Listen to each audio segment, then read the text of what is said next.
Et bonsoir à tous, hein. Vous êtes sur Lancer Critique et on est de retour avec un sujet passionnant s'il n'est pas les hacks en jeu de rôle. Et donc on est accompagné par notre panel d'experts, hein. Donc le pote de Didier Guizrix, bien sûr, Monsieur Filou. Nous avons également un véritable expert sur les hacks qui est en train de mener une jam en ce moment de Laser and Feelings. Et je parle bien sûr de Monsieur Erwick du jeu de rôle pour les nuls. Oui, qui est en train de lancer une jam pour avoir plein de jeux gratos en fait. C'est mon nouveau business model. J'ai envie d'un jeu, je lance une jam et j'attends que les gens y bossent et je profite. Maintenant, je voulais des jeux Saint Seiya, j'en ai plein. Je voulais des jeux Power Rangers, il y en a plein aussi. Et voilà, là, je voulais un petit peu de Laser Infinite pour changer un peu de Laser Infinite. Voilà, faire des hacks, ben voilà, il y en a plein aussi. Je Malin. suis un génie du mal. Putain. Ou du marketing, un peu des deux. Ouais, de toute façon, il faut être un peu un génie du mal pour être génie du marketing, donc ça se tient. Ouais, je pense que c'est lié, tout ça est lié. Et on a également Pierre qui est avec nous depuis le début, mais que vous pouvez également retrouver sur la Minute Rollist et qui a fait une série de vidéos sur les hacks. Donc, C'est la minute rolliste. C'est la minute rolliste. Donc les hacks, déjà, qu'est-ce que c'est pour ceux qui ne sont pas familiers avec le terme? Bien, basiquement, ça va être reprendre le système, les mécaniques d'un jeu pour en changer le cadre. Et donc, pouvoir l'utiliser différemment de ce pourquoi il était prévu à la base. Et c'est quelque chose qui est devenu assez courant dans le jeu de rôle actuellement. Donc c'est vrai qu'on trouve de plus en plus de jeux déjà qui encouragent à faire des hacks. Je pense notamment certains qui ont été vraiment presque designés pour, comme les jeux propulsés par l'Apocalypse, qui dès le début ont été pro hack, et je pense même que ça fait peut-être partie des jeux maintenant qui sont plus populaires pour leur hack que pour l'original. Et également dans le fait à quel point ça s'est popularisé, je relisais cet incroyable classique du jeu de rôle français, Sonia et Conan contre les ninjas, qui est fourni directement dans le jeu avec un hack cowboy versus extraterrestre. Et je trouve que déjà c'est une bonne initiative de la part de l'auteur de montrer que le jeu est facilement hackable, parce qu'il en inclut un directement dans le livre, on va dire, pour donner un exemple.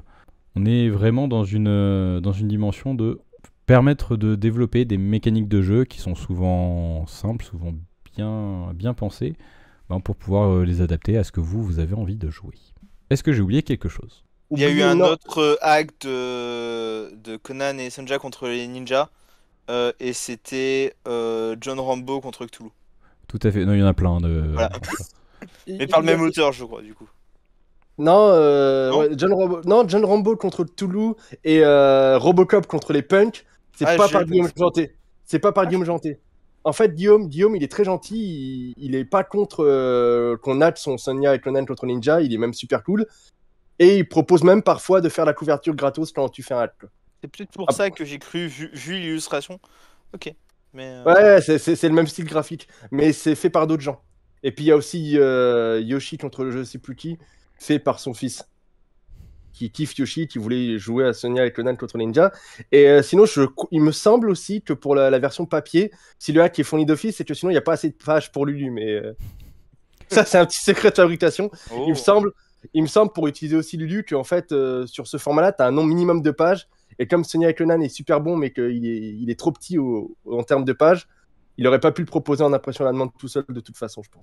Et je dirais pas que tu as oublié quelque chose, mais je me demande si prendre un univers et le transposer dans un autre système, c'est pas aussi un hack. Parce que toi, tu as parlé du système, mais si je prends par exemple le Mega 5, qui est un système de raid tout nul, et que j'en fais une version autre chose, est-ce que c'est pas un hack aussi de Mega 5?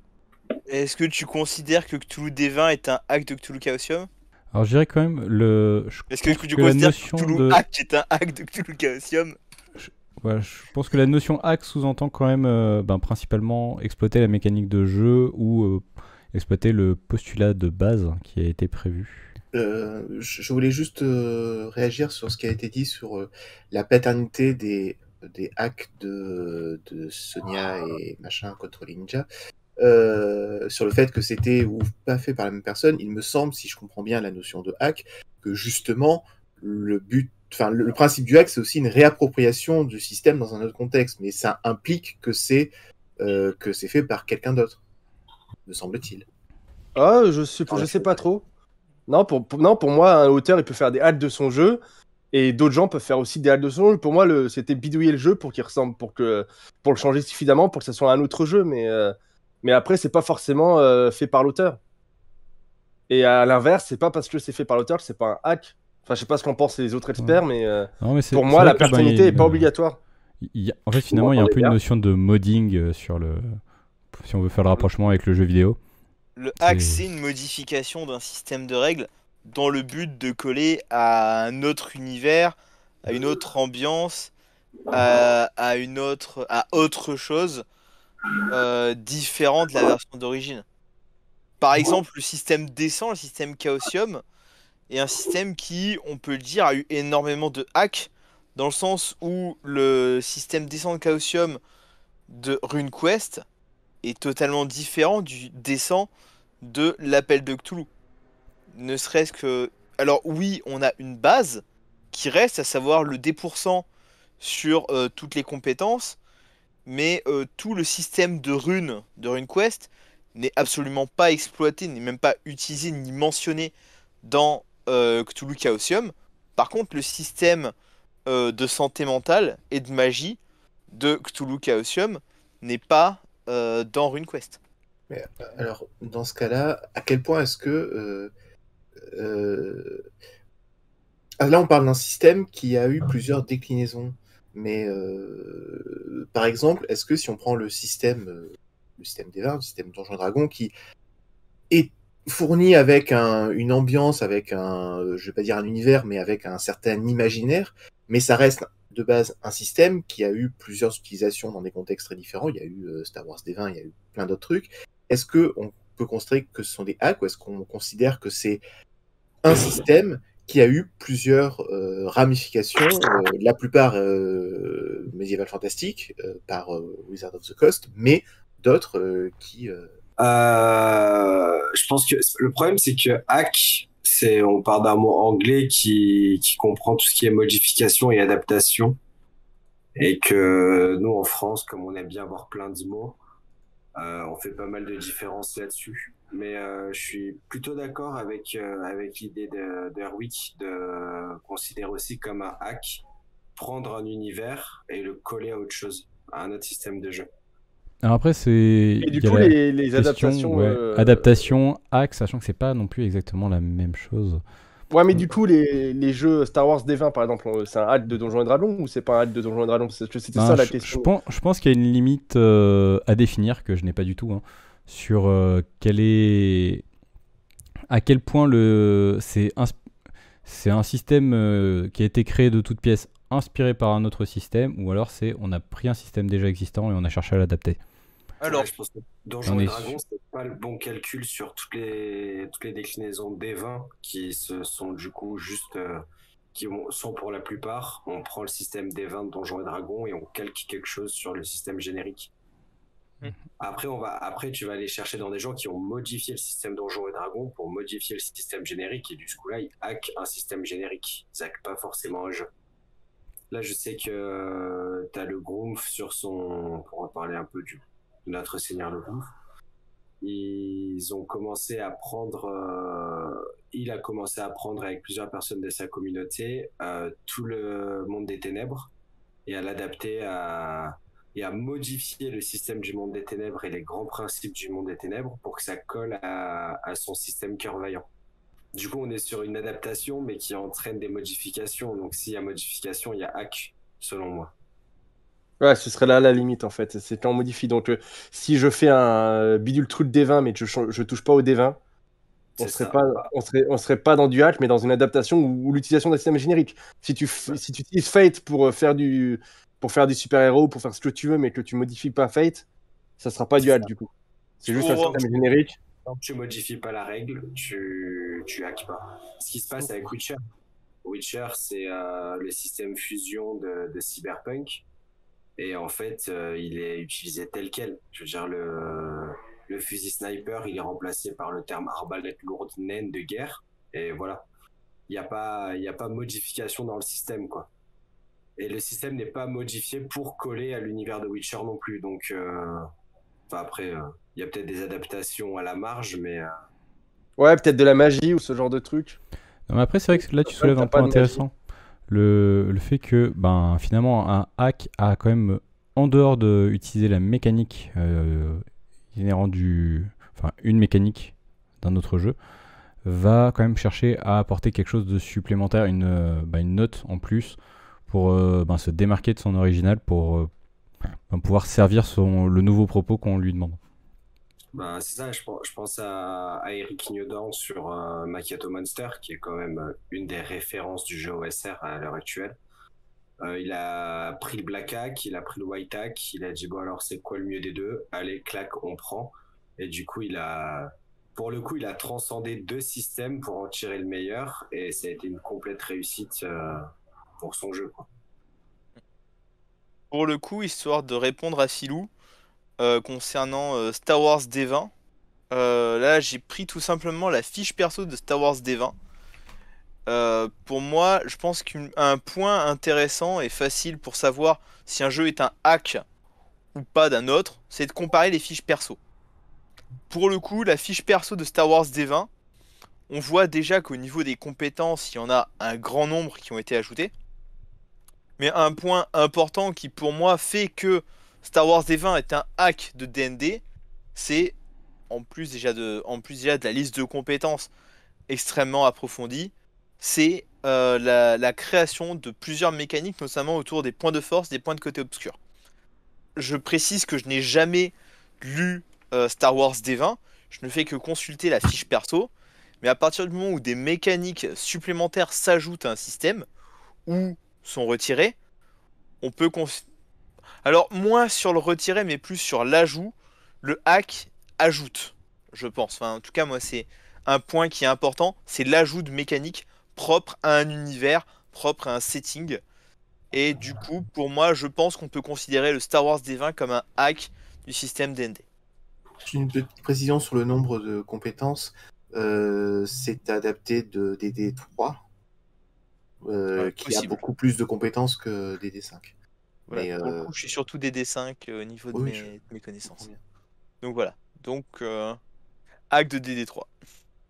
Après, toutes les versions, moi je pense que même en partant plus largement, toutes les versions différentes sont un hack de la version d'avant. Alors, Tu pas l'as forcément. Complètement. Non, moi, je suis pas d'accord, parce que des fois, t'as quand même des jeux qui vont se réimaginer complètement. Et, Oui, on- mais et à moins le... de changer complètement le système, on est d'accord. Voilà, donc je n'irai pas jusqu'à dire que les différentes itérations de la légende des 5 anneaux sont des hacks d'eux-mêmes, parce qu'on est quand même sur des mécaniques qui sont extrêmement variables d'une édition à l'autre, hein. Surtout pour la dernière. Surtout pour la dernière. Ah, c'est pareil pour Blue Last et Blue Last Metal, c'est 2 éditions qui ont rien à voir en termes de réel, donc c'est plus un hack, même si on Ouais, garde le mais même univers. c'est des systèmes qui changent. Là, on parle de Donjons et Dragons qui est un système générique, tu vois. Oui, Donjons et Dragons, peut-être que la 4 est un hack de la 3 et que la 5 est un hack de la 4. Alors après, Ça, là, ça, il y a aussi ça peut se l'autre tenir. question de est-ce que c'est vraiment un hack ou si Alors, c'est simplement une évolution du Une système. évolution. Alors, Parce que Évolution ou hack. voilà, hack, il y a quand même une volonté de garder la mécanique de base derrière et de pas en créer une nouvelle physiquement. Alors Tu restes sur là, c'est vrai que sur Donjons et Dragons, on va quand même avoir une notion de rééquilibrage, etc. Mais il y a quand même, je pense, d'une version à une autre, une certaine volonté de se réinventer, de mettre en place certaines choses qui étaient peut-être pas correctes dans les versions précédentes. Et on n'est pas vraiment purement dans l'adaptation d'une mécanique existante pour pouvoir la prêter à un nouveau propos. Parce qu'il y a quand même cette notion-là également à prendre en compte. alors, je vois ce que tu veux dire. moi, honnêtement, je connais pas, je ne connais pas cette toute la théorie qu'il y a autour. Je reste désespérément consensuel dans ma pratique du jeu de rôle, mais pour moi, dans l'imaginaire que j'ai, ne serait-ce qu'autour du mot hack, pour moi, il y a vraiment une dimension de l'intention, du contexte dans lequel ça a été fait. C'est pas uniquement le produit fini par rapport à par un autre produit, mais c'est aussi c'est pour ça que tout à l'heure je parlais de quelqu'un d'autre qui s'approprie le jeu originellement fait par une autre personne, c'est parce que pour moi, il y a cette notion de, voilà, il y a un jeu qui existe, et moi, j'ai envie de prendre ce jeu et de le bidouiller pour créer un autre jeu à partir de celui-là. De le démonter et de le remonter différemment dans un autre contexte. Et après, peut-être que je suis à côté de la plaque, mais pour moi, c'est comme ça que j'imagine la démarche de création du hack. Et Je suis exactement dans le même état d'esprit. Non, je pense que tu as raison. Je pense Oui, que je pense également. t'es pas du tout à côté de la plaque. Ouais, le terme juste, je pense, c'est une très bonne définition. Je tiens pense aussi à que c'est pour remercier ça que les rapidement nouvelles Airwick éditions- de nous faire des vues gratuites en rajoutant des animaux à la caméra. Ouais, c'est vachement efficace. Un petit lapin. C'est ça, un Ouais, lapin? ouais, c'est ça, c'est Parce que Clochette, juste c'est mon tout à l'heure, lapin. on avait que Pierre avec ses oreilles de chat, mais ça marchait moyen. Miam, miam. Non, mais pour revenir au contexte, c'est important. Et je pense que c'est pour ça que même si dans les faits, c'est une modification de système, on peut pas prendre les nouvelles éditions comme des hacks parce que c'est pas du tout dans cette intention-là qu'ils ont été faits, c'est pas du tout le contexte. Et pareil, parfois on va avoir des inspirations, mais pour la même raison, pour des histoires de contexte, ça sera pas des hacks. On peut s'inspirer d'un jeu qu'on a beaucoup aimé et garder la mécanique principale, mais ça sera pas un hack pour autant parce qu'on va changer beaucoup plus de choses et parce que on va pas le faire dans cette intention-là. Tous les jeux qui ont un D20 sont pas des hacks de Donjons et Dragons. Il y a plein de jeux où on lance un D20 et ça n'a juste rien à voir. Moi, j'ai même écrit un jeu qui s'appelle Étoile, t'as un D20, mais t'as pas de classe, t'as pas de niveau. Enfin, Non, mais c'est sûr que bah après résumer le système Donjons et Dragons, malheureusement, on le résume souvent sous le nom de système D20, mais c'est vrai que c'est plus complexe que ça de résumer le système Donjons et Dragons. Ça fonctionne avec 6 caractéristiques, un D20 pour les lancer.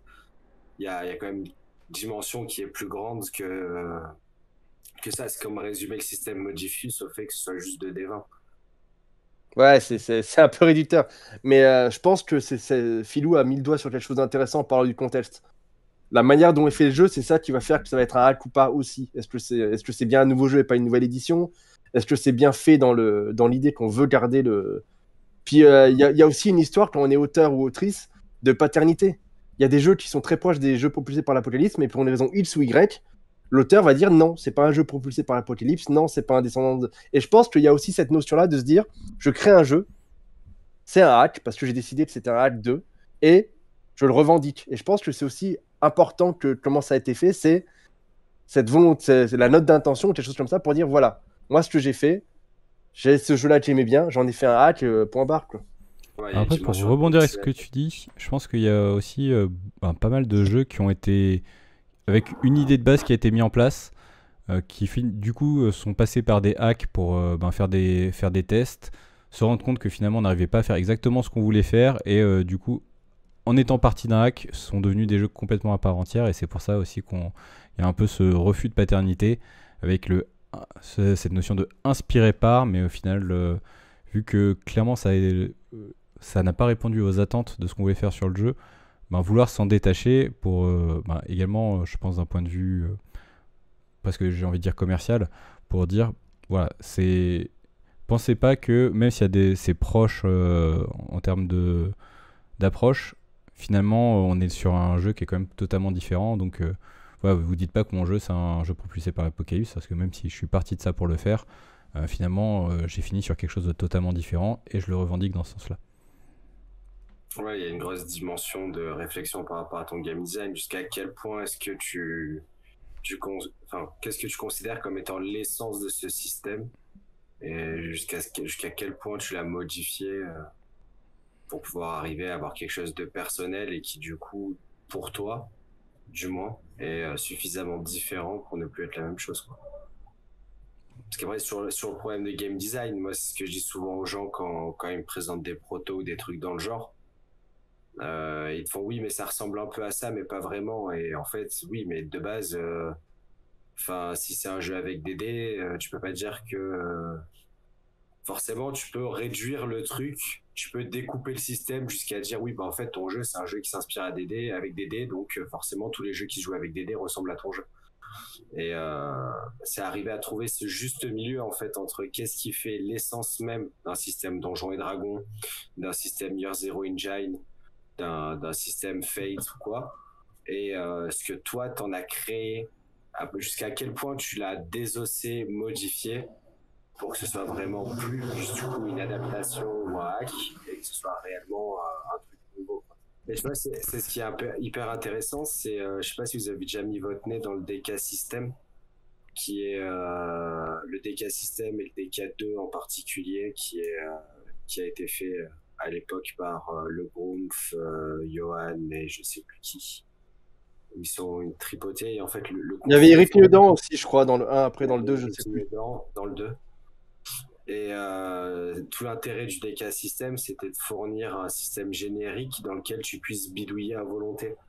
Et je pense qu'on est vraiment dans cette volonté de, voilà, nous on te propose le matériel de base, et à partir de là, tu te démerdes pour modifier les trucs.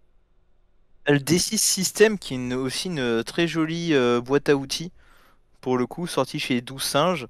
T'as un groupe avec comme ça, qui coûte pas cher, t'as plein d'idées de setting, etc.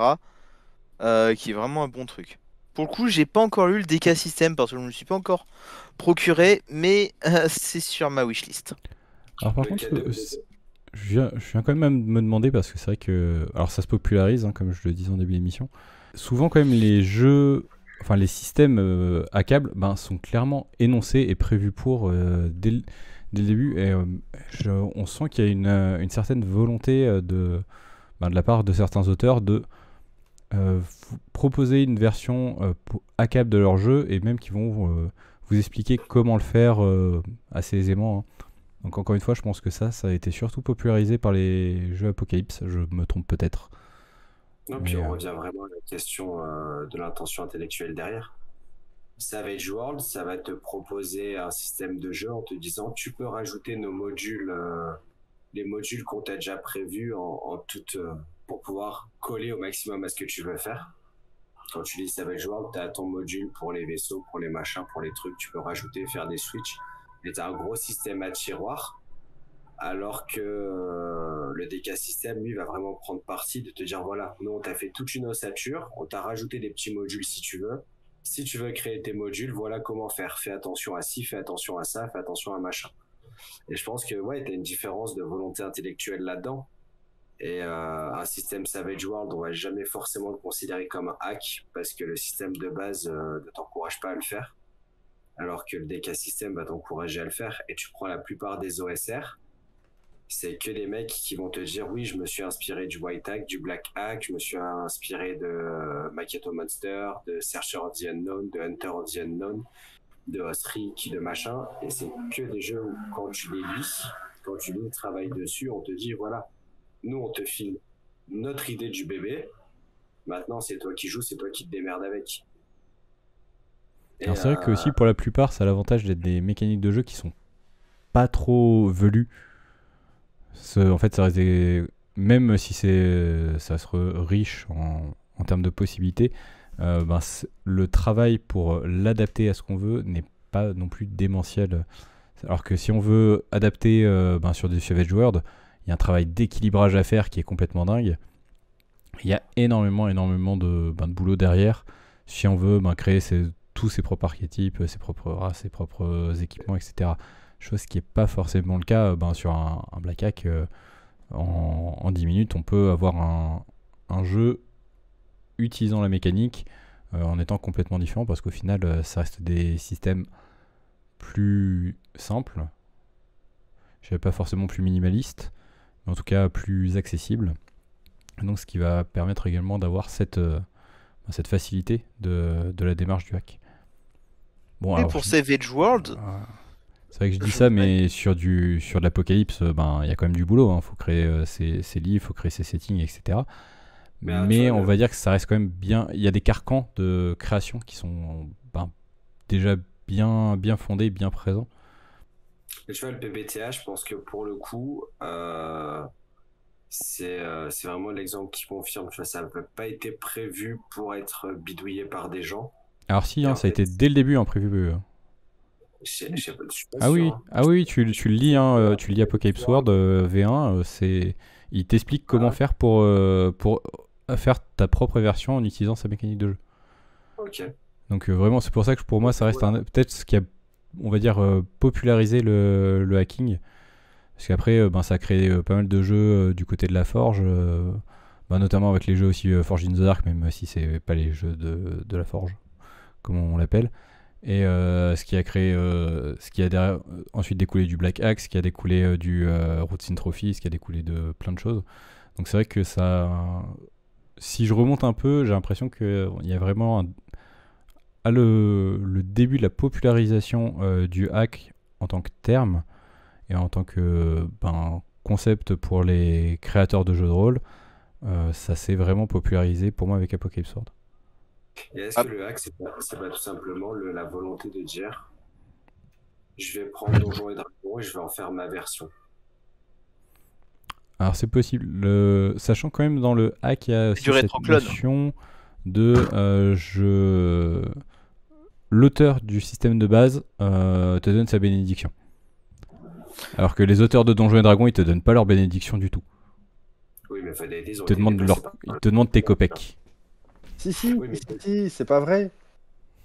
T'as une partie comme de Donjons et Dragons qui est libre. Hein. C'est d'ailleurs pour ça que qu'il est fait à toutes les sauces, c'est que la moindre campagne, la moindre machin, le moindre jeu, c'est Donjons et Dragons. C'est que pour la plupart, tant que tu t'éloignes pas trop du SRD, tu donnes pas un copec à Hasbro Wizard of the Coast, c'est ça qui est bon.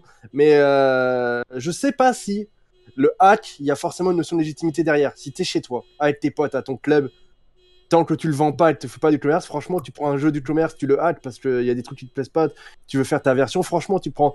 Combien il y a eu de jeux Monde du Ténèbres maison? Des Chevaliers du Zodiac Monde du Ténèbres, des je sais pas quoi Monde du Ténèbres. C'est pas légal, mais les gens, ils l'ont fait. On est sur une question de propriété intellectuelle. Le hack, c'est modifié. Enfin, je veux dire, de base, prendre le truc comme hack, faire un piratage, de base, ça sous-entend que c'est pas, enfin, que c'est à ta sauce, c'est dans ton coin. C'est à ton délire et c'est pas forcément une idée de légalité, quoi. Je pense que moi, tu vois, à contrario, j'ai plus de mal avec les gens qui te vendent à des prix exorbitants en te disant fièrement, moi j'ai hacké ça pour faire mon œuvre. Et je comprends pas trop le délire. Du coup, tu as adapté machin pour faire ton œuvre, y a pas de souci. Et tu prends pour moi, un hack, c'est pas forcément un truc qui doit rester underground et confidentiel, mais ça part quand même d'une idée de modifier le truc à la base pour ton plaisir. Après, tu le vends, tant mieux. Mais tu regardes 90% des gros hacks qui ont été faits, c'est des trucs qui sont à des prix dérisoires. Et le but, c'est de communiquer des versions simplifiées, modifiées, différentes. Je pense qu'on est la plupart des hacks sur du Sword and Sorceries. C'est quand même beaucoup dans une volonté de simplifier, de modifier, de proposer ta version d'un truc et de la diffuser à grande échelle. Bah, après, il y a Après, clair dans ce que je dis. Si, c'est Ouais, clair. c'est- Après, il y a tout un tas de trucs différents. Si on revient sur les propulsés par l'Apocalypse, il y a quand même le plus gros Kickstarter de tous les temps qui est un propulsé par l'Apocalypse. À la base, c'est un hack. Il a quand même fait, je sais plus, j'ai même plus le chiffre en tête tellement c'était n'importe quoi. Mais Avatar, le dernier maître de l'air, sur Kickstarter, 8 ou 7 millions, je crois, un truc comme ça. Je sais qu'ils ont fait plus de 6 millions. je sais plus, mais c'était trop pour ma notion de l'argent en fait. Au bout d'un moment, moi, les chiffres, quand ça dépasse une certaine limite, je ne comprends plus à quoi ça correspond. Moi, je suis salarié de base. On me dit ce genre de chiffres, je fais quoi? Mais on en revient à la question du début, du coup. Est-ce qu'un PBTA est un hack ou pas, ou est-ce que c'est pas une adaptation du système Apocalypse World? Ouais, Est-ce que prendre un SRD, bah, typiquement, on a la question est très simple. En ce moment, on a 15 millions de déclinaisons du Year Zero Engine. Et est-ce que c'est des hacks ou est-ce que c'est juste des déclinaisons parce qu'on a ajouté le Death Stress dans Alien, parce qu'on a ajouté un élément de règle, tu vois, qui... Alors pour moi, si vraiment tu reprends, tu dis que je vais utiliser ce système de jeu, que tu ajoutes quelque chose pour qu'il corresponde à ton univers, enfin que tu vraiment lui apportes juste un twist pour qu'il corresponde exactement à tes besoins, on est dans quand même la politique du hack. Pour... Je me permets de te couper, pour Avatar, c'est 9,5 millions de dollars. Putain, mais qu'est-ce que tu fais de tout ce fric?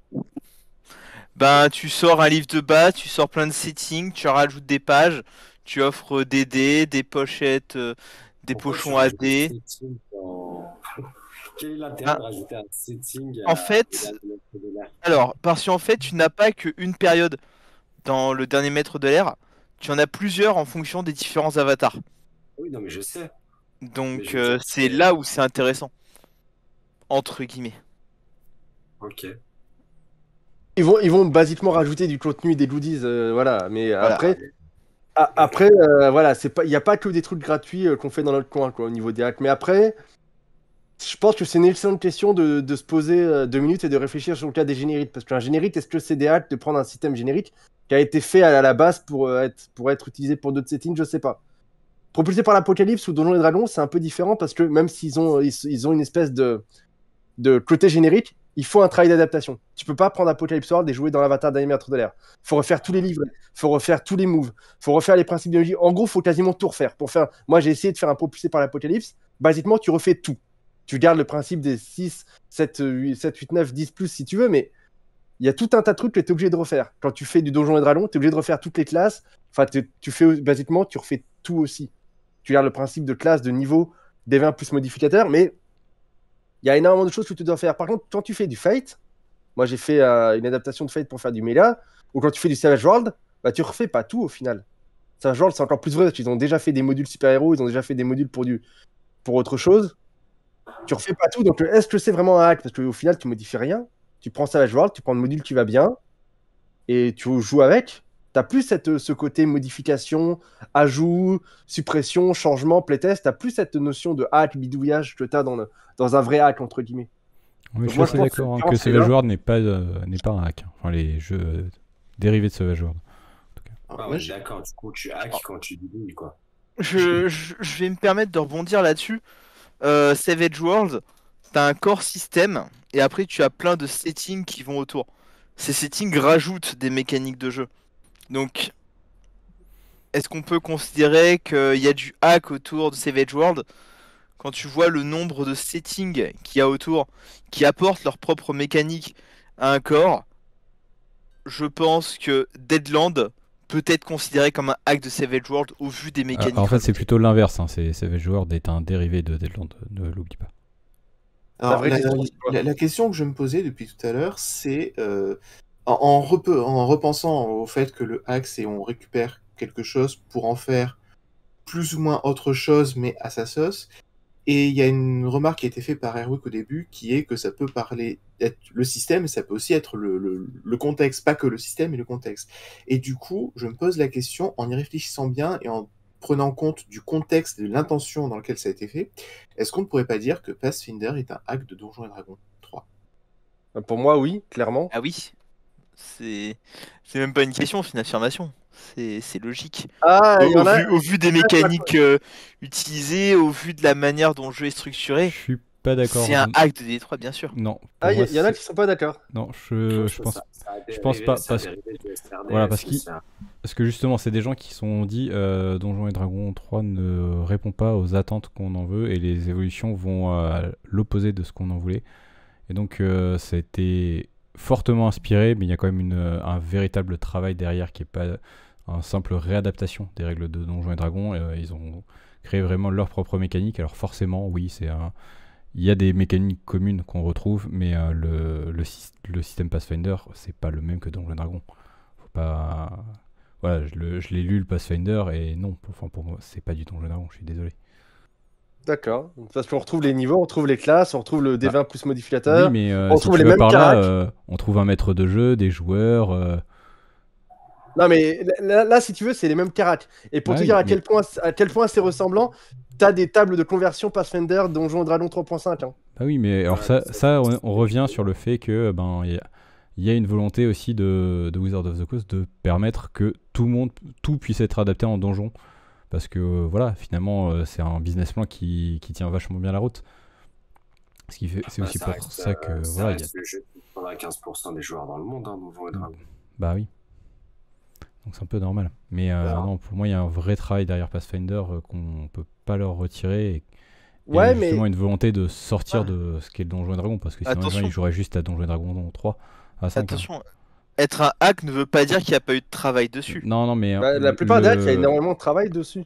le pour moi, on n'est plus dans le même système de jeu. Il y a des inspirations qui sont fortes, qui sont assumées, mais on n'est pas sur le même système de jeu. Question plus terre à terre, moi. Est-ce que Knight. Non, il n'y a pas de blague. Knight a des grandes qualités, mais pas son système. Du coup, est-ce que Knight est un hack du système métal ou pas? On est exactement sur la même mécanique, mais ils ont rajouté des choses pour que ce soit à leur goût à eux suffisamment différent que le système métal. Mais pour moi, on est quasiment sur la même Alors, chose. c'est vrai qu'on Je pense lance des que- brouettes 2D. Pour le coup, je ne connais pas le système métal. Donc, Je pense que non, moi je tenais Metal, mais je tenais pas Knight, mais je pense que non, juste par rapport à ce que disait Philou tout à l'heure, c'est une histoire de contexte. À aucun moment, les auteurs de Knight se sont dit, on va prendre Metal parce que c'est bien et on va en faire notre truc. À aucun moment Ouais. c'est dit, à aucun moment c'est discuté. Ils n'ont pas pris métal parce que c'est bien, mais le fait est que tu prends 2 compétences, tu lances les dés et tous les pairs sont des réussites, quoi. Ouais, mais il y a pas cette volonté de dire, on fait un hack. Les Apocalypse World, ils revendiquent. Et Pathfinder, moi je suis désolé, mais c'est Donjons et Dragons 3.75. Si pour la communauté Donjons et Dragons ou la communauté Pathfinder, ils l'appellent Donjons et Dragons 3.75. Si ça, c'est pas un petit signe que c'est quand même un petit peu un hack, moi je sais pas ce qu'il te faut, ça. Hein. Donc on est d'accord qu'un hack en fait est défini par la seule intention intellectuelle du créateur, du coup. La seule, je sais pas, mais ça aide énormément parce que sinon, moi je comprends, j'arrive pas à mettre la limite parce que si tu modifies un tout petit, si tu modifies pas assez, c'est encore le même jeu. Si tu modifies trop, c'est ce que dit Zab avec Pathfinder, si tu modifies trop, c'est plus le même système de jeu, donc c'est pas un hack. Je pense qu'au bout d'un moment, ça va être compliqué d'avoir une notion objective de se dire à partir de combien de pourcentage de modification, c'est un hack ou pas. Alors Donc, du c'est coup, là où pour ça- histoire de renforcer encore plus le niveau de la confusion de ce débat, est-ce que, ben, justement pour ta jam sur laser et feeling, où au final, la seule chose qu'on change, ben, c'est le nom de la compétence et éventuellement les tables aléatoires, est-ce que dans ce cas, on modifie suffisamment pour être un hack? Ah oui, oui, parce que moi, ma jam, c'est pas chiant. Moi, le but du jeu, c'est que les gens Ouais. s'amusent en faisant Ouais, mais des jeux avec deux caracs. on est d'accord que ça reste des... C'est présenté comme des hacks, je pense qu'on peut dire que c'est des hacks, alors qu'au final, la seule chose qui a changé, c'est une table. Enfin, c'est le nom d'une compétence. Si Bah, c'est on a pas vraiment tout pas à envie fait de se vrai. faire chier. Non, c'est pas tout à fait vrai. Après, tu peux la faire en mode fainéant où tu changes juste le nom des caracs. Au lieu de laser et émotion, c'est, je sais pas, moi, cyber et punk, comme moi je vais faire parce que je suis un gros fainéant glandu. Mais genre, Asgarodin, j'ai testé Bête et Humanité hier. Il a rajouté des points de sang. Il a rajouté. Comment ça s'appelle? Il a rajouté des points de bête pour que tu puisses communiquer avec ta bête. Enfin bref, il a pas fait que. Il s'est pas juste dit, ouais, c'est un laser et feeling, mais à la place de laser, tu mets bête, à la place de feeling, c'est humanité. Il a été un peu plus loin que ça. Et il a fait d'autres modifications. Mais je pense que l'intention, c'est le plus simple pour noter. Moi, je dis que je vais faire un hack de laser and feeling. Je vais appeler ça cyber et punk. Ça sera cyber et punk à la place de laser et feeling. Tout le reste, c'est pareil. Mais j'ai décidé que c'est un hack, s'il vous plaît. On va dire que c'est un hack. Parce que sinon c'est un débat sans fin. Oui, on est sur la même question que l'OSR en fait. Ouais, c'est pareil. Il n'y a pas de définition, tout le monde fait son beurre et en fait on prend des grands trucs pour se faire des sous-catégories pour montrer qu'on est super underground. Et puis il y a de temps en temps un truc qui devient hyper connu et c'est plus underground, mais du coup ça crée plein d'autres sous-catégories de mecs underground et tu tombes sur un mec qui dit moi j'ai joué à Maquette au Monster. Et ben Eric Ignodan c'était sur un post-it qu'il avait fait ses règles. Et je pense qu'on est vraiment dans cette nouvelle vibes du jeu. Alors, le hack, la modification, c'est la base du jeu de rôle. Mettre un nom dessus et essayer de le théoriser, je trouve que ça fait vraiment vieux con. Genre, en fait, les gars, nous, on était là avant. Donc, pour vous montrer qu'on est là avant, on fait des trucs hyper stylés. Et tu vois, on va faire un truc qui s'appelle le dé d'usure. Parce qu'Eric Ignodan, il a mis ça dans Maketo Monster, c'est bien. Et t'as qui lui fait mais le dé d'usure, ça vient du black hack. En fait, t'es un petit nouveau. Et ainsi de suite. Et c'est le même délire que l'OSR, qui est, nous, on fait des jeux à l'ancienne, parce qu'il y a 60 ans, on jouait comme ça, alors qu'il y a 60 ans, tu jouais pas du tout comme ça. Mais c'est parce qu'ils ont trouvé que mettre du narratif, c'était cool. Mais comme ils ont chié sur les mecs qui voulaient faire du narratif, ils se sont dit, nous, on a une fierté. On va pas dire qu'on fait du narratif, on dit qu'on fait du old school renaissance. Et je pense que le débat sur le hack, il peut être interminable en fait là-dessus.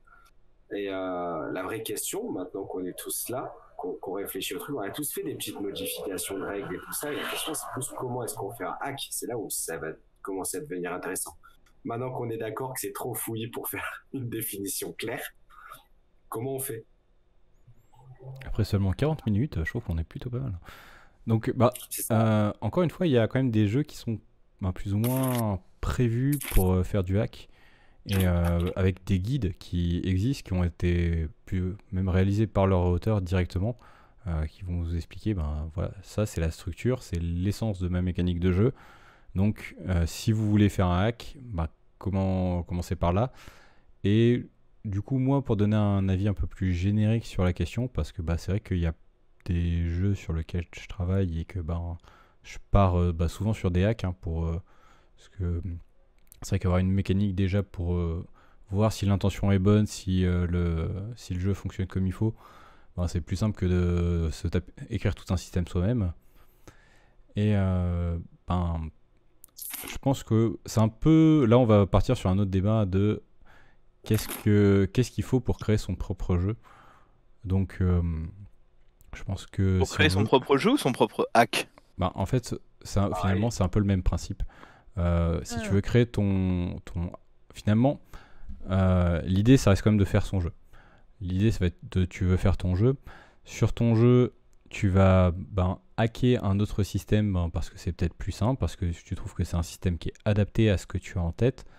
Et à partir de là, ça va être le moment justement où il va falloir que tu prennes conscience de qu'est-ce que tu veux faire pour que ton jeu soit intéressant, pour que ce soit pas un jeu qui existe déjà. Et donc, qu'est-ce que tu peux apporter à ce hack pour mettre en avant ce que toi tu cherches à faire sur ton jeu. Et du coup, si on veut faire une espèce de parallèle un peu grotesque, on peut imaginer les mecs qui ont joué à Warhammer et qui se sont dit on veut faire de l'appel de Cthulhu. Qu'est-ce qu'il nous faudrait pour vraiment faire que le jeu soit adapté à ce qu'on veut faire? On va rajouter la santé mentale. Pour répondre à la question, moi je dirais qu'il y a plusieurs choses. La première chose, c'est bien connaître la base de travail. Tu veux hacker un jeu, en général, tu le hackes parce que tu l'aimes bien, donc tu le connais, mais voilà, connaître le jeu, avoir déjà joué, l'avoir éventuellement masterisé, et puis surtout savoir ce qui fonctionne moins bien, et ce que tu peux enlever ou pas enlever. Genre, si tu fais une adaptation de Donjons et Dragons, savoir les trucs entre guillemets cruciaux, que si tu enlèves, le système il se fout la gueule. Parce que hacker, c'est bidouiller, mais il y a moyen quand tu connais pas, quand tu fais des essais. Moi, je faisais beaucoup de systèmes maison quand j'étais ado, mais la moitié du temps, ça marchait pas en vrai. On s'amusait quand même parce qu'on était ado et que rien nous amusait, mais On est dans un gros débat de game design, quoi. C'est toujours pareil. Si ah, c'est t'enlèves ça. les clés de C'est vrai que déjà, tu Dragon, soulèves un truc intéressant, c'est- parce que moi, je c'est pas bon. parlais de vouloir créer un jeu, et toi, tu pars d'un postulat qui est différent et qui est tout aussi valable de vouloir créer un hack. Donc, on a un jeu qui nous plaît, comment le réadapter pour qu'il change de cadre? C'est C'est ça. vrai que moi, j'avais plus la vision du hack comme je veux créer un jeu et je vais faire un hack par facilité d'approche pour créer mon jeu. Ouais, moi c'est une vision différente parce que je suis pas sûr que ce soit plus facile de faire un hack que de faire un jeu en fait. Je suis pas certain, pour avoir fait les deux et pour avoir essayé plein de trucs à la con, je suis pas certain que le hack ça demande pas plus de boulot, moins de boulot que de partir de zéro. C'est toujours question d'équilibrage, en fait. Le problème, c'est pas tant faire un jeu à partir d'un hack ou faire un jeu à partir de rien. La question, c'est comment tu équilibres tout ça. Et c'est toujours là où le bas blesse, en fait. Parce que tu vas modifier, tu fais un hack, tu vas modifier des trucs. Est-ce que tu es toujours à l'équilibre? Est-ce que tous les types de personnages, tous les archétypes que tu veux amener dedans et faire jouer, toutes les volontés qui vont émerger de ça vont être sur un pied d'égalité, ou est-ce qu'il y a quelqu'un qui va se faire chier? Et quand tu crées un jeu, c'est la même. En fait, ce qui est problématique, c'est toujours l'équilibrage dedans. Après, il y a des systèmes comme le DK, comme PBTA, qui ont une volonté d'être faits, pour être mis dans les mains et pour être modifiés. Et auquel cas, ils te posent des warnings de base et ils te posent des cadres de base pour pas te foirer sur l'équilibrage. Ou alors C'est qu'ils plus te dur. disent carrément l'équilibrage, tu t'en fous, c'est pas important, comme toute cette nouvelle vague OSR. Ouais. Le problème, il est toujours là. Et encore, tu dis, enfin, non. Tu vois, nous, on a eu ce gros débat-là par rapport à Cœur Vaillant avec mes joueurs. J'ai un nain guerrier. Donc, le mec, c'est un nain guerrier, son talent, c'est brutal. Donc, grosso merdo, pour toucher, il a toujours un bonus de plus 7. Et quand il fait des dégâts, il fait au moins 2d8 plus 1d4 plus 6. Donc, le mec, c'est juste une bombe Un monstre. atomique. Et à Il côté, détruit j'ai. tout sur son passage. À côté, j'ai mon mage où son bonus pour toucher, il est de 0. Et les dégâts qu'il fait, c'est 1d6, tu vois. Sans utiliser la magie, bien sûr. Et en fait, non. Si on te dit oui, mais c'est l'équilibrage, on s'en fout, c'est de l'ESR. Mais en fait, non. Parce que l'équilibrage a été pensé. Et là où ton guerrier va faire énormément de dégâts, et c'est son seul atout, ton mage, il va avoir d'autres atouts dans plein de trucs. À savoir que déjà, c'est un mage, donc il sent de base un peu tout ce qui est magique et tout ça. Et c'est surtout que dans Cœur Vaillant, t'as des trucs de combat que ton mage, que n'importe quel joueur peut faire et qui permet à ton gros bourrin derrière de taper en avantage, de faire les dégâts en avantage, en critique ou doublé selon ce qui se passe. Et du coup, c'est le principe de l'OSR, quoi. C'est qu'il faut bidouiller aussi dedans. Est-ce que pour faire de l'OSR, il faut forcément le hacker, que ce soit du point de vue du joueur ou du MJ? Là, t'es sur une autre question, mais c'est ça aussi. Et l'équilibrage, tu le retrouves toujours parce qu'une table qui est pas équilibrée, c'est des persos pas équilibrés qui peuvent pas se sentir investis dans la partie, elle tombe, ta table. Et je pense qu'en fait, le hack, plus largement, c'est enfin, même pas plus largement, c'est tous les bidouillages que tu fais. Et en fait, tout MJ qui maîtrise un jeu se doit de le hacker, pour moi. Ça devrait être une règle universelle. Parce que si tu joues à un jeu tel qu'il est écrit dans un bouquin et tu fais à chaque fois référence au bouquin, bah, tu te fais chier. Bon, alors ça c'est vrai comme sur les oui et non, parce que ben, c'est vrai pour les jeux on va dire traditionnels, sur des jeux alternatifs qui font une douzaine de pages et que tout le jeu repose sur les mécaniques, bah, tu vas pas le hacker. Ou en tout cas... Bah, si, parce que le jeu est pensé pour que tu combles les mécaniques. Souvent ce qu'ils te disent, c'est si ce que vous voulez faire n'est pas présent dans les règles, faites au plus logique. Ouais, Donc, mais en gros, regarde, pour te donner un exemple simple, tu prends la clé des nuages, tu peux le hacker et changer le contexte, mais en soi, tu vas pas retoucher les mécaniques. Parce qu'il n'y en a pas. Parce qu'il n'y en a pas. Comment oses-tu C'est ça le secret de la clé des nuages. Il n'y en a pas de mécanique. C'est incroyable. Je suis pas d'accord avec vous. Il y a une grosse mécanique dans la clé des nuages. C'est juste que c'est pas une mécanique de jeu de rôle.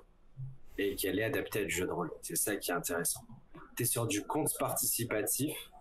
Et le mec a transformé une tradition orale du conte participatif en jeu de rôle. Et c'est hyper intéressant. T'es vraiment dans la tradition des Scalds ou des griots et t'es vraiment dans un côté conte qui se modifie au fur et à mesure que tu le racontes, au fur et à mesure que tu avances dedans et tu fais évoluer avec les gens qui sont avec toi. Et là, en se retrouvant face à face à deux, et c'est le même principe que dans... Moi, je trouve que la mécanique de la clé des nuages est très proche sans être un hack ou une adaptation, elle est très proche de la mécanique de l'Empire des Larmes du Soleil. Et t'es vraiment sur des mécaniques de contes, de pure tradition orale, qui sont adaptées à un jeu en tant que tel. Tu prends des trucs et tu leur donnes une composante ludique. Et je pense que le système, du coup, dans le fond, il y a forcément un système, sinon on joue pas. C'est con, mais c'est le principe de tout jeu. Il y a forcément des règles, sinon on joue pas. Et ce qui est fort dans la clé des nuages, c'est que le mec t'a sorti un système qui est logique dans un contexte et qui te l'a refoutu dans un... Le mec a hacké le principe du conte, en fait, pour aller plus loin. KF, il a hacké le principe du conte, il a hacké le principe de... C'est simple, il a hacké le principe de show don't tell au cinéma. Montre plutôt que raconter. Et en fait, c'est juste qu'il a divisé le montre, qui est fait par l'image, et le raconte, qui est fait par le mage.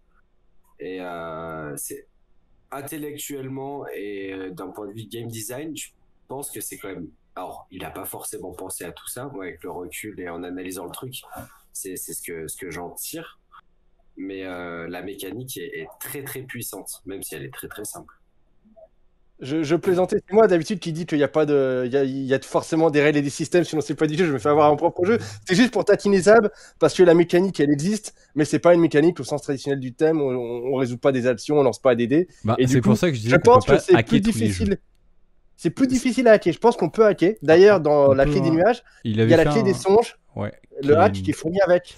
Alors, c'est pas vraiment un hack, c'est quand même une. Si, c'est un hack. Ouais, c'est une. C'est une C'est une modification Ouais, c'est une pour pouvoir réadaptation jouer à plus de. pour jouer à 3. Cependant, quand le jeu était sorti, ils avaient proposé justement de proposer des contextes différents. Et donc, il y avait eu un micro-concours sur Twitter de chez Dystopia, si je ne m'abuse.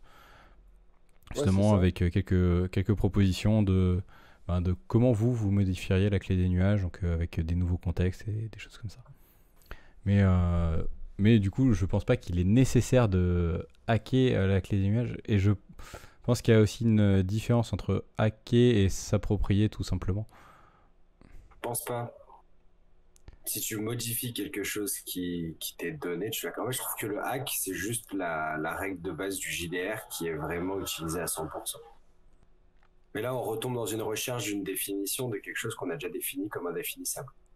Oui, on peut pas. Après, je te rejoins pas sur l'histoire de la règle universelle parce que moi, je suis quelqu'un, ça choque les gens et puis tant pis pour moi, mais je joue énormément by the book. Au moins une première fois, chaque jeu, je l'ai joué tel qu'il est écrit, à la virgule près si j'y arrive. Au moins une première fois. Plus un. Donc, ce qui sous-entend que les fois d'après où tu les joues, tu fais des. Mais il y a des hacks, c'est tout con, hein, tu vois. Tu vas prendre la règle de la bouffe, la règle de manger, boire dans un jeu de rôle. Qui est-ce qui utilise les règles de manger, boire dans un jeu de rôle sur toutes les parties qu'il fait? Les personnes qui font des grosses campagnes. Non, les psychopathes. Les gens qui- C'est les MJ un exactement peu ce que je sadiques, disais. les Il y en MJ a, un peu sadiques qui veulent que Non, c'est les le mecs qui trait viennent jouer à épuisé Rollmaster, quoi. parce que t'as pas assez mangé, quoi. Ouais, mais j'ai Non, vu des Thomas n'est parties pas là. de Warhammer. J'ai vu des parties de Warhammer complètement niquées parce que le mec, il dit ah bah vous avez faim. Ah yeah, ils font bah ok on mange. Ah mais vous avez pas pris les ressources au village. Putain mais mec mais quel est ton intérêt? Et en fait en ne voulant pas passer outre cette règle, bah sa table s'est fait chier. Elle a passé 2 heures et demie à essayer de chasser un écureuil. Le mec a calculé que dans un écureuil t'avais pas assez pour nourrir 5 personnes. La partie C'est pas s'est faux. terminée. Et les gars, ils disent ça se finit comme ça. Et il fait ouais, mais c'est votre faute, vous aviez pas pensé à acheter de la bouffe au village. Donc le mec, en voulant jouer à mort le jeu, il a viré toute la composante ludique dans le jeu. Et toute la compa. Je trouve que c'est un super bon plan si t'as oublié ton scénario chez toi. Je suis pas en LNS, hein, je rappelle juste que t'es dans un jeu pour jouer quand même. Et, Ah non, et du coup, t'as raison, mais les mecs se sont fait chier à jeter des dés. Et en fait, ouais, il a joué à mort les règles, pas de souci. Mais du coup, son scénario, il n'a pas été fini. Donc, le mec n'a même pas fini ce qui est intéressant à faire. Les gars veulent plus jouer avec lui. Donc, en fait, il a plus de table. Donc, en fait, il n'y a plus de jeu. il a plus de potes, il a plus de jeu, il a plus rien, quoi. Il aurait mieux fait, il aurait mieux fait de hacker le jeu. Putain, Mais, mec, on n'a pas réussi à le définir comme il faut, mais on a quand même parlé du contexte. Et je pense que le mec qui supprime juste une règle de merde parce que ça nique la partie, il n'est pas dans cette intention de hacker.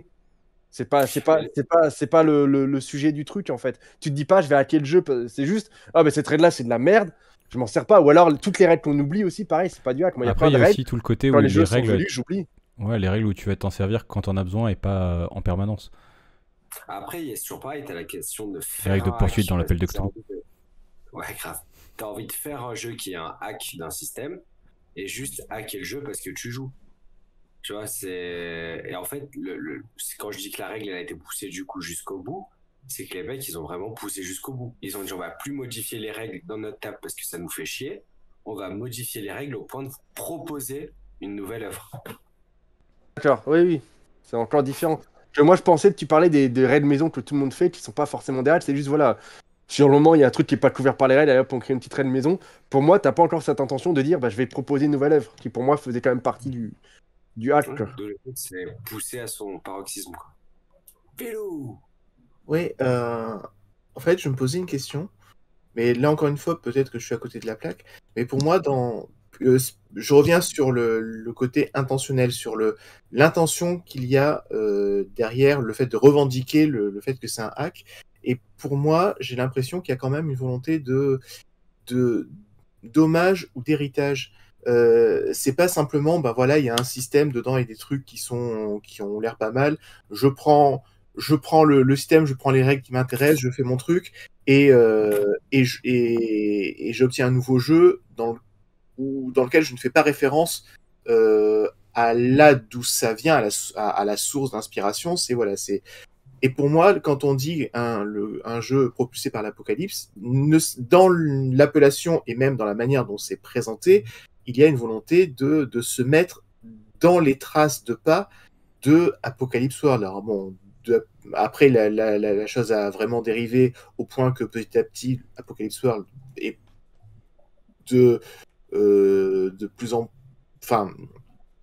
plus lointain par rapport à ce que c'est devenu, ça dépasse beaucoup. Mais à la base, il y avait une volonté, je pense, de faire, ben voilà, moi je fais mon jeu, et mon jeu c'est pas Apocalypse World, mais je me mets dans ce...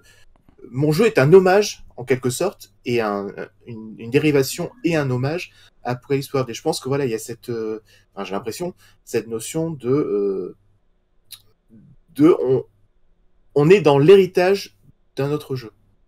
Ah mais je pense que tu as encore raison en fait. À chaque fois que tu dis à côté de la plaque, tu dis un truc intelligent. Donc soit à côté de la plaque tout le temps, ça me dérange pas. Mais oui, il y a ce que j'appellerais une volonté de filiation. D'ailleurs, les jeux propulsés par l'Apocalypse, c'est une sorte de grande famille. Ces jeux, ils revendiquent quelque chose, ils revendiquent des principes en commun, des choses en commun. Et quand tu dis que tu vas faire un jeu propulsé par l'Apocalypse, c'est aussi parce que tu veux faire partie de cette grande famille. Et je pense que la plupart des grandes familles de hacks, c'est aussi pour ça, même si certains, c'est autre chose. Hein. Je pense que ceux qui font du Donjon Dragon 5ème édition, c'est plus pour le côté commercial d'une licence porteuse et de gagner des thunes sur un financement participatif que plus pour l'hommage, mais bon. Après, je pense qu'il y a aussi une certaine dérive de ce côté-là, avec des gens qui vont dire « Tenez, jouez à notre jeu, c'est un jeu qui a tel système de base, notamment les PBTA, pour essayer d'attirer le chaland. » En disant, vous aimez déjà les jeux propulsés par l'Apocalypse, venez sur le nôtre, il est bien. Et j'ai l'impression que c'est quelque chose qui se fait. Et c'est quelque chose aussi que j'ai vu et qui m'a un petit peu dérangé dernièrement. Notamment, j'ai vu des hacks de Quill. Quill étant ayant reçu le prix du meilleur système de jeu gratuit 2016. Et de trouver des bouquins à 40-50 balles qui utilisent le système Quill, je trouve ça un petit peu... limite. Je connaissais pas Quill, mais ce que tu dis, c'est un peu de la merde. C'est un peu abusé quand même. Ouais. Utiliser un système gratuit pour te faire des thunes dessus sans rien revendre, parce que j'imagine que Quill est libre ou en Creative Commons ou c'est le jeu, hein, ça se fait. Moi, je sais que mes systèmes, mes trucs et tous les jeux que je fais, le texte est en Creative Commons. Donc, si un jour quelqu'un vend ce que moi je fais à prix libre à 60 ou 100 balles, il n'y a aucun souci légal. Mais niveau moral, peut-être que ça me ferait chier. À part qu'il ait fait un gros travail de réadaptation, je pense que quand même, je me dirais putain, le mec, il est tellement un bon commercial, il arrive à vendre 100 balles que moi je vends à rien du tout. C'est vrai que ça me ferait un peu chier. Je pense que les gens derrière Quill, je les connais pas, mais à mon avis, ça doit. Quoique, ils sont peut-être plus généreux que moi. Hein. Peut-être qu'eux, ils se disent, oh, trop bien, les mecs, ils se font des fortunes avec notre jeu, c'est génial, mais moralement, je trouve que c'est quand même limite. Je trouve que c'est quand même limite. Ils se font des fortunes, nous ça fait 3 semaines qu'on mange des pâtes. Là, tu es sur un autre problème. Non, ouais, là c'est autre chose. C'est même pas un problème de hack, là, c'est un problème de moralité très légèrement douteuse. Non, mais en fait, c'est vrai que du coup, le hack crée quand même certaines dérives qu'on n'a pas forcément habituellement dans le jeu de rôle. Que je me dis, on n'en avait pas encore parlé, donc bon. Qu'à faire. Est-ce qu'ils ont fait un setting sur Quill ou est-ce qu'ils ont hacké Quill pour le faire? Parce que si tu fais un setting qui utilise un système de règles, c'est tout ce qu'on est en train d'avoir avec tous les trucs estampillés 5ème. Hein. Bon les gars, le 5R FFG ça marche pas trop. Ouais, on va faire le 5R 5ème les gars. Ils vont le faire ou pas le 5R 5ème ou c'est une blague? Il va sortir, il sort cette année en principe. Bien sûr. Et c'est logique. C'est logique parce que c'est des gens qui ont une position mercantile et on revient sur la note d'intention. Si tu as juste envie de créer un setting de JDR, tu te fais pas chier à faire du hack. Si tu as envie de créer un jeu, tu fais du hack. Et tu le vois sur tout ce qui est estampillé 5ème, il y a des trucs excellents estampillés 5ème. Mais c'est des mecs qui ont voulu créer un système parce qu'ils ont fait leur campagne maison là-dedans dans des dessins, et les mecs ont dit waouh, c'est trop bien, vends-leur le truc, tu vois. Et ils ont fait leur truc à partir de ça. Et c'est tout aussi gratifiant de créer un nouvel univers. Et heureusement qu'il y a ces systèmes génériques qui permettent ça. Je pense que le hack, t'as quand même plus une démarche de main dans le cambouis que, que d'artiste peintre, quoi. Même si dans les deux cas, tu te tâches parce que l'acte de création en soi est compliqué. Mais il y a un truc où tu répares un moteur et dans l'autre, tu fais une fresque, quoi. T'es pas dans les mêmes objectifs, je trouve. Tu crées pas un jeu quand tu fais une adaptation 5e édition.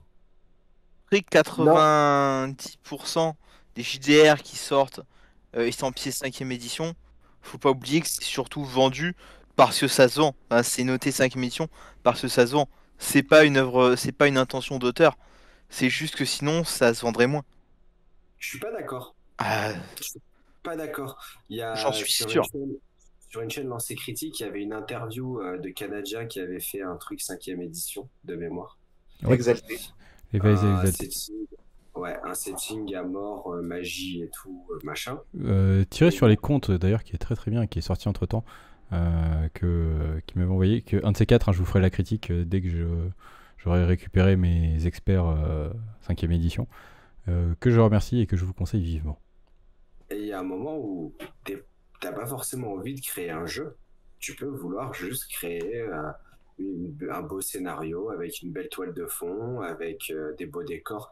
Et c'est là où le parallèle entre l'artiste peintre et le mécanicien, il prend tout son sens. Le mécanicien, il va chercher à augmenter les performances du moteur, à les diminuer, alors que l'artiste peintre, il va juste chercher à te faire rêver dans un cadre qui existe déjà. Et après, les gens estampillent 5e peut-être par flemme, mais ça enlève en rien le travail de création qu'ils font sur leurs univers et leurs settings. Je Alors, pense que t'es vraiment pas dans la même la même proposition intellectuelle. pour le coup, j'ai eu l'occasion lors du Fige de me procurer un super jeu de rôle qu'un jour je présenterai peut-être, que j'aurais dû présenter il y a longtemps, à savoir Paxelfica. Pour le coup, j'ai eu l'occasion de discuter avec l'auteur, et théoriquement, la campagne était censée sortir uniquement sous le système clé en main, qui est le système des 12 singes. Pour Ouais, le c'est le coup, DK system. voilà, pour le coup, ils se sont imposés le fait de le sortir aussi sous DD5, pour la bonne et simple raison qu'ils savaient que s'ils le sortaient que sous clé en main, ça suffirait pas. Mais Ça après, suffirait pas. après là c'est de la mauvaise foi, Pierre. Je veux dire, il y a un moment, si tu veux sortir un truc juste pour la gloire, tu le sors gratuitement. Je veux dire, c'est aussi des gars qui ont besoin de faire tourner une entreprise, c'est des Exactement, gars mais qui ont besoin de voilà. des autres. Et il y a forcément une dimension monétaire. Après, je suis pas d'accord dans le sens de dire les mecs prennent des D5 parce que c'est tous des pourris et 90% Ah mais attends, juste ah pour faire plus simple. je l'ai pas dit ça, j'ai pas dit ça. Alors si ça a été Ah non, compris ça- comme ça, si ça a été Moi, compris je l'ai comme compris ça, comme c'était ça. absolument pas. Alors si ça a été compris comme ça, c'était absolument pas dit dans ce sens. Voilà, attention. Non, c'était dit dans le sens où si tu as envie aujourd'hui de sortir un jeu, plutôt une campagne de jeu médiéval fantastique, si tu as envie qu'elle soit diffusée, qu'elle soit bien diffusée, tu es obligé d'avoir une version des D5. Tu es Oui, mais obligé d'avoir ton adaptation des D5 au-delà du système que tu as utilisé dans le cadre du test de ta campagne. Et pas C'est dans ce sens-là que je le disais. c'est logique, 90% des gens jouent à ça et 99,9% des magasins vendent du Donjons et Dragons parce qu'ils n'ont pas la volonté de se mettre dans le jeu de rôle. C'est une tristesse, mais c'est comme ça. Il y a un moment, tu veux faire du jeu de rôle et tu as envie que ton truc soit joué. Alors, tu as ceux qui ont. C'est toujours pareil, les créateurs de jeux, tu en as plein. Tu as celui qui est conscient que de toute façon, il sera pas riche, il sera pas célèbre, ou alors sur un malentendu, il sera célèbre 6 mois. Et à ce compte-là, il sort des trucs qui lui font plaisir avec son système bébé, son machin, son truc.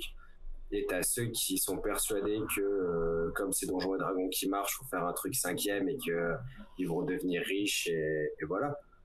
Et en fin de compte, le résultat il est souvent le même. T'as ceux qui veulent à tout prix devenir riches et du coup qui prennent le système des D5 en se disant 95% des joueurs jouent à ça donc ils vont tous me l'acheter, qui font un truc et qui font plus rien derrière. Et après t'as les courants alternatifs, t'as plein de trucs où les mecs ils sont conscients des enjeux économiques et voilà. Mais après, moi je pense que 90%, enfin pas 90%, t'as quand même une grosse majorité des gens qui sortent sous des D5 parce qu'en fait ils ont pas envie de faire un jeu. Ils aiment des D5, ils jouent à des D5, les trois quarts ne connaissent que des D5 et du coup ils se disent hey, nous aussi on va créer notre truc pour la 5e. Et c'est tout autant valorisant de sortir juste un contexte pour la 5e parce que tu n'as pas envie d'inventer la poudre, t'as pas envie de réinventer l'eau et la roue. Et du coup, tu sors ton truc est publié, t'es content, ton objectif il est rempli. Et c'est tout aussi valorisant celui qui dit bah moi je vais faire une nouvelle proposition parce que j'ai envie de faire un nouveau jeu. Et dans ce cas-là, faire un nouveau jeu. Et dans ce cas-là, tu mets les mains dans ton cambouis et tu es dans la team garagiste. Et tu sors Super 6, étoile. Merci pour la promo Ninja. Mais pour revenir à Pacifica, c'est très particulier parce que c'est une campagne. C'est un cadre de campagne et du coup, on s'éloigne totalement de la notion de hack parce que le système dans Pacifica, au final, on s'en fout. Moi, j'ai lu aussi Pacifica. Au final, ça pourrait être motorisé par mon tut, ce serait pareil. Ce qui compte, c'est les PNJ, c'est l'intrigue, c'est la gestion de la Terre. Il y a plein de choses qui sont importantes. C'est une très belle campagne, mais je pense que le système, pour ce genre de trucs, les campagnes, les scénarios, il y a pas mal en fait de contenu jeu de rôle qui n'ont pas besoin d'avoir des mécaniques dédiées, qui n'ont pas besoin d'avoir c'est pas des jeux en fait, c'est des campagnes, c'est des cadres de jeu. Ils n'ont pas besoin. Du coup, en tant que créateur de ce genre de truc, moi j'en crée pas des cadres de jeu, tout ce qui est univers et tout, je sais pas faire, je suis nul. Mais je me mets à la place de quelqu'un qui crée un cadre de jeu ou un univers. Au final, le système c'est pas important, donc autant prendre celui qui est le plus joué ou autant prendre celui qui est le plus simple pour moi. Ce sont des considérations techniques et commerciales qui pour moi sont pas importantes. Parce que voilà, c'est pas un jeu, je veux dire, il y a des Brancalonia, des Pacifica, il y a plein de cadres de jeux super sympas. Tu les vends en 5e parce que ça marche, mais tu pourrais les vendre en plein d'autres trucs. Pour moi, c'est pas quelque chose de forcément moralement douteux. C'est pas comme l'autre là qui prend l'huile pour faire des thunes. Là, c'est quelqu'un qui a un cadre de jeu qu'il aime et qu'il propose, soit sur un système qu'il connaît et qu'il aime bien, soit sur un système qui est le plus joué. Moi, personnellement, ça me dérange pas trop. Et après, il y a aussi un autre truc, moi, que j'ai remarqué, c'est que Donjons et Dragons, et encore plus dans la 5e édition, c'est le jeu le plus joué, le plus connu. Et je pense que c'est aussi parfois des limites contractuelles. Pourquoi les jeux officiels des grosses licences sont Donjons et Dragons 5 ? Je pense que simplement, quand les auteurs, les éditeurs vont voir les ayants droit, ils leur disent on veut faire du jeu de rôle, bah les ayants droit en face, ils connaissent Donjons et Dragons et c'est tout. Faut expliquer à Warner, à Amazon que tu vas faire un jeu basé sous la clé des nuages, le meilleur jeu indé francophone du monde, où Sonia Clonan contre les ninjas, il va faire c'est quoi ? Bah déjà, la clé des nuages, ils disent même pas en anglais, donc tu peux te brosser. Et du coup, c'est pour ça que les Hellboy, les Stargate, je sais pas si vous avez vu, mais là sur Kickstarter, il y a tout un tas d'adaptations ou de hacks, je sais pas bien comment les définir, mais il y a Everyday Heroes, c'est un système dérivé. Je pense que c'est un hack parce qu'en fait, ils ont pris Donjons et Dragons 5e édition, puis ils ont fait leur propre système qui s'appelle Everyday Heroes, qui est une sorte de hack, c'est du D20 moderne et version 5e, quoi. Je sais pas si vous avez connu la grande époque de D20 moderne. D20 moderne, il y a très très longtemps, c'était un hack de Donjons et Dragons pour faire du contemporain. Pour faire des flingues et de la bagarre et voilà, du contemporain. Ouais, voilà, c'est un peu comme du Chronique oublié contemporain, mais version Donjons et Dragons 5e. Donc, ils ont fait leur hack et ils ont fait un Kickstarter pour sortir tout un tas de grosses licences. Il y a Pacific Rim, il y a Rambo, il y a Total Recall et plein d'autres trucs. Il y en a 8 dans l'année, quoi. Ils comptent en faire 8 dans l'année. Et du coup, je pense que tout simplement, quand on allait voir les gens qui possèdent Rambo et compagnie, ils leur ont dit on fait du jeu de rôle, ok, ça sera du Donjon et Dragon, oui, monsieur, tout à fait, monsieur, oui, ça sera ça.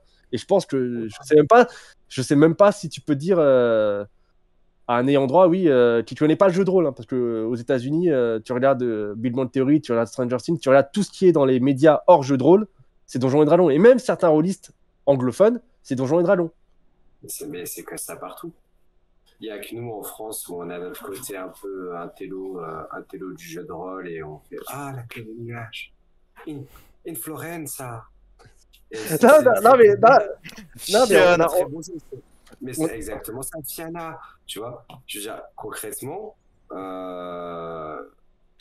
ce que j'ai dit tout à l'heure, faut se rappeler que Donjons et Dragons, la dernière fois, on a eu une embrouille. Je vais vous digresser un coup.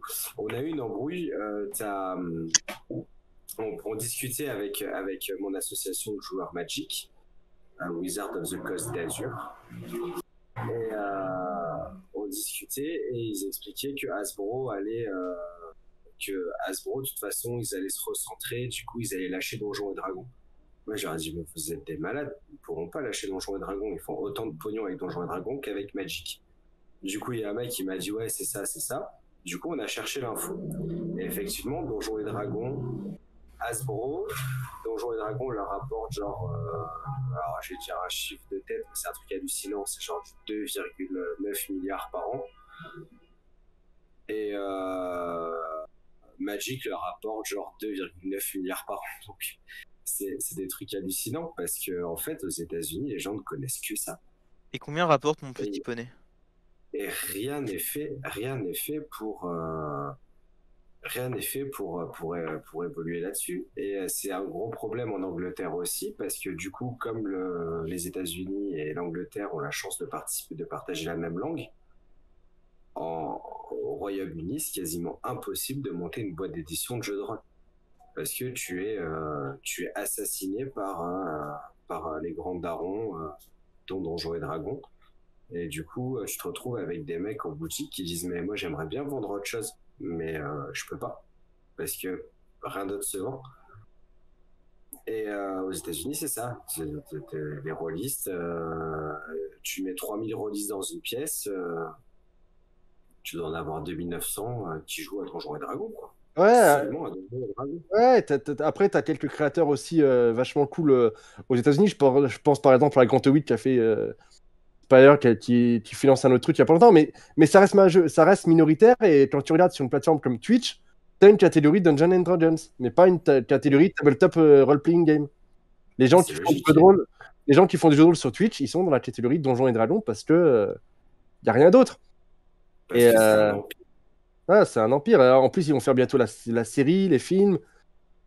C'est une locomotive et je comprends tout à fait quelqu'un qui doit négocier avec un ayant droit et qui doit vivre de son jeu, qui fasse le choix de Donjons et Dragons 5e édition. Moi, c'est même pas. Ça va même plus loin qu'un truc d'ayant droit. On est en train de préparer une fiction et on se dit qu'est-ce qu'on fait pour le samedi soir? On veut faire un truc qui dénote de juste les gens font des parties de présentation. Du coup, avec Simon Lee, on s'est penché sur la question.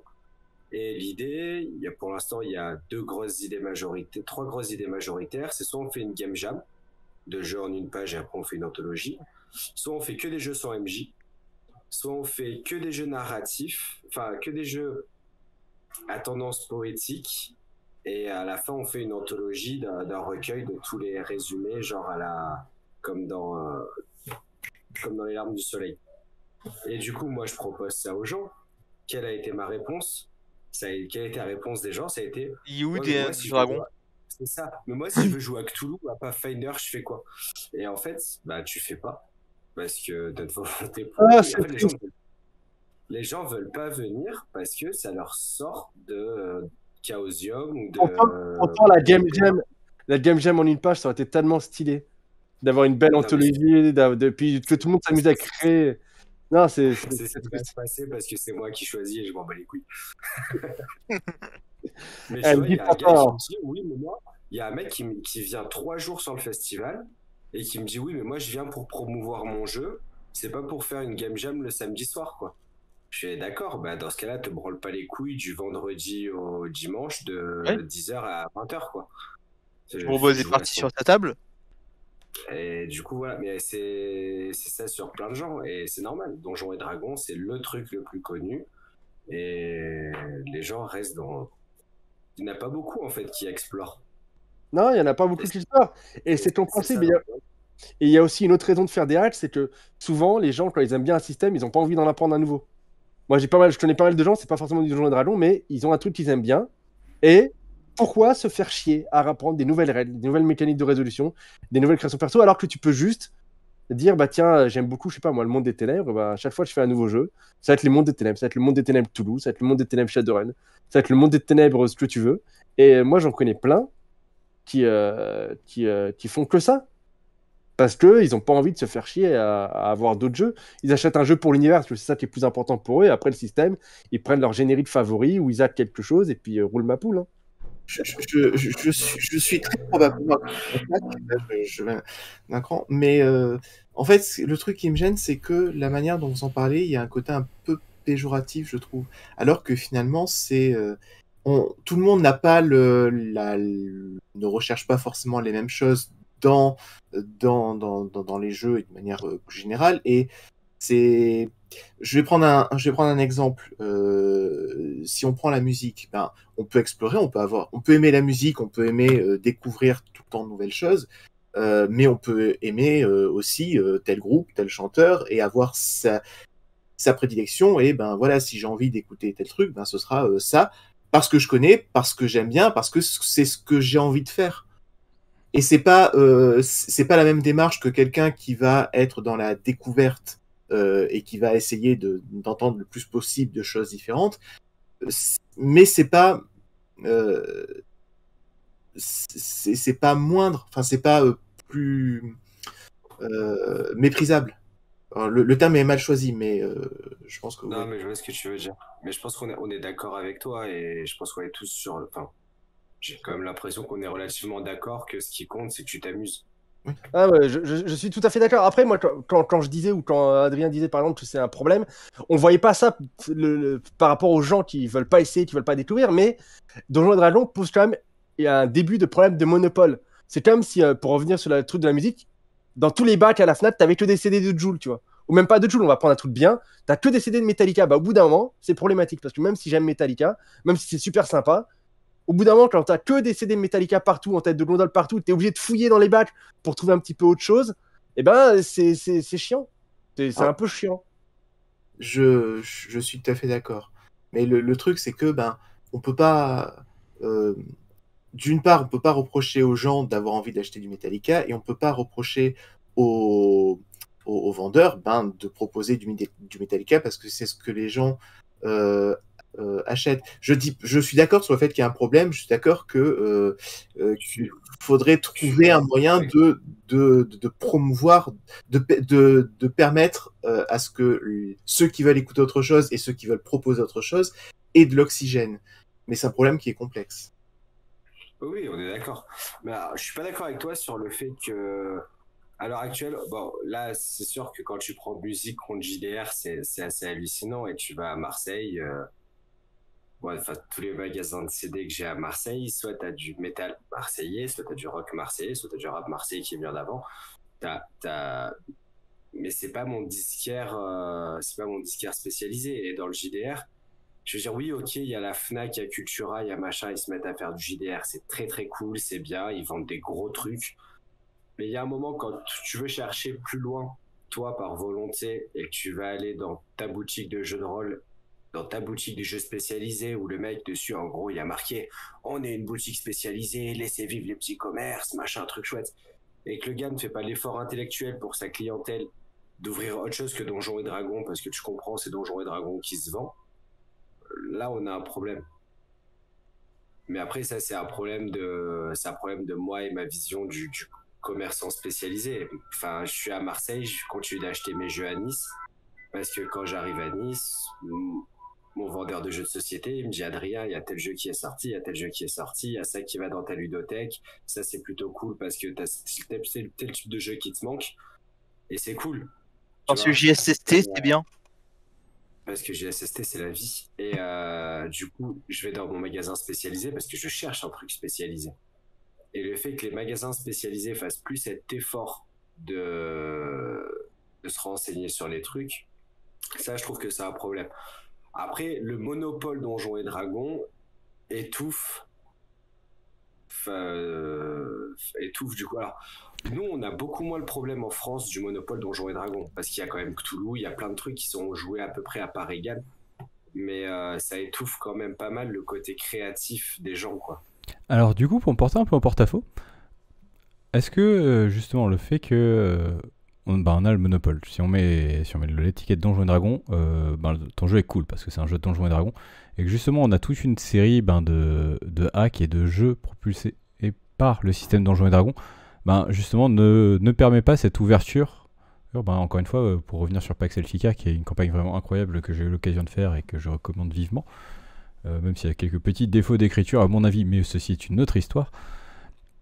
Donc finalement, est-ce que ça va pas permettre quand même de faire découvrir le jeu de rôle autrement à des joueurs justement de Donjons & Dragons? Et je pense que là aussi, justement la notion de Pax Elfica est très intéressante, Parce que Pax Elfica, c'est un jeu qui utilise les règles de Donjons et Dragons, enfin qu'on peut utiliser les règles de Donjons et Dragons, mais surtout c'est un jeu où tu fais pas d'aventure. Hein. Dans Pax Elfica, tu gères une auberge et c'est à peu près tout. Tu peux, si tu as envie, aller explorer le donjon à côté, mais c'est pas du tout le propos du jeu. Là, on est sur de la politique, on est sur de la gestion, et on est sur quelque chose qui est très éloigné de ce qu'on attend dans Donjons et Dragons.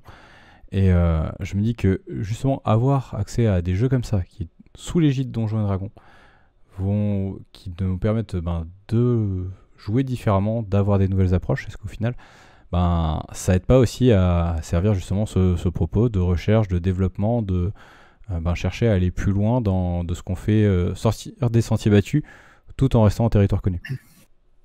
Si, il y a même du Jane Austen sous Donjons et Dragons. Il y a l'une Planning Wedding qui a été financée il y a pas longtemps, là où c'est du Jane Austen, mais motorisé par Donjons et Dragons. Si, ça peut aider, mais moi je pense que de base, tout ce qui est monopole, c'est pas bien. Que ça soit Google, que ce soit Donjons et Dragons, c'est le même combat. À partir du moment où il y a quelque chose qui est beaucoup plus gros que les autres, moi je pars du principe que c'est pas ouf. Mais après, déjà je peux rien y faire parce que j'ai pas de levier pour agir là-dessus. Comme disait Philou, c'est très complexe. Il y a aussi un gros souci, c'est tout ce qui va être distribution. Parce qu'on a des très bons auteurs indépendants en France, mais c'est compliqué la distribution. C'est de l'impression à la demande, c'est de la boutique sur leur propre site internet, c'est ce genre de choses. Mais dans le Cultura, dans la Fnac, c'est mort de voir du Romaric Brillant ou du Chibi. Et même en boutique spécialisée, c'est pas gagné. Il y a certains auteurs qui vont démarcher les boutiques exprès. Moi, j'ai vu Sonia Eklonan et Claude Ninja, il était à Trollune, mais parce que Guillaume, il prend sa petite valise avec ses petites Sonia, il va voir Trollune, il discute. Enfin, c'est pas du tout la même chose que à Hasbro, où moi, le kit essentiel de Donjons et Dragons, on me l'a offert dans un Cultura, parce que dans ma petite ville, il n'y a pas de magasin spécialisé de jeux de rôle, il n'y en aura jamais.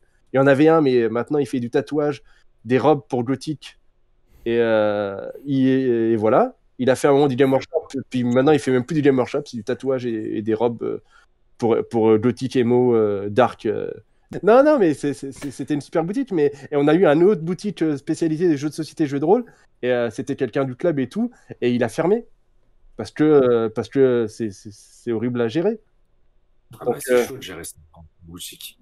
C'est sur un gros débat sur la consommation. Et plus en plus de boutiques se diversifient aussi, parce qu'au final, Trollune, moi, c'est mon magasin physique préféré pour l'instant, parce que c'est à Lyon et c'est pas si loin de ça que moi, mais ils ont des romans, ils ont des goodies, le magasin, il est énorme, et au final, le jeu de rôle, ils en ont plein. Ils ont aussi du jeu de rôle anglais, ce qui est génial et tout, mais c'est pas que ça. La plupart des boutiques de jeux de rôle, maintenant, elles ont au moins un rayon Magic, voire Game Workshop de temps en temps. Et une boutique purement jeu de rôle, t'es mort. Non, ça marche pas. Il n'y a pas assez de volume, il n'y a pas assez d'acheteurs. Et puis, on digresse beaucoup là par rapport au hack, mais un des problèmes du jeu de rôle, je trouve, c'est le modèle économique. Comment veux-tu avoir un modèle viable quand, avec un bouquin à 40 €, tu joues pendant 10 ans, 30 personnes? Non, mais tu rigoles, mais c'est vrai.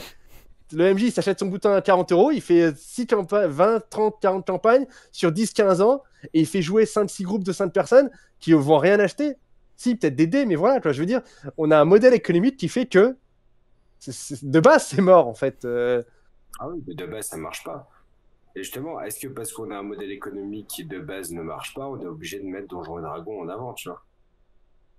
Ça, j'ai l'impression que ça empire un peu les choses, mais je vois Zap qui commence à faire la gueule. On va peut-être recommencer à parler des hacks. Non, parce que je me dis que, mine de rien, c'est celui qui fait que le jeu de rôle met pas la clé sous la porte. Hein. Parce que le fait qu'on ait justement un truc qui se vend quand même, et Donjons et Dragons a aussi l'avantage de se vendre parce qu'ils ont 8 257 000 suppléments par semaine. Et donc, ce qui fait que eux, économiquement, ils s'en sortent.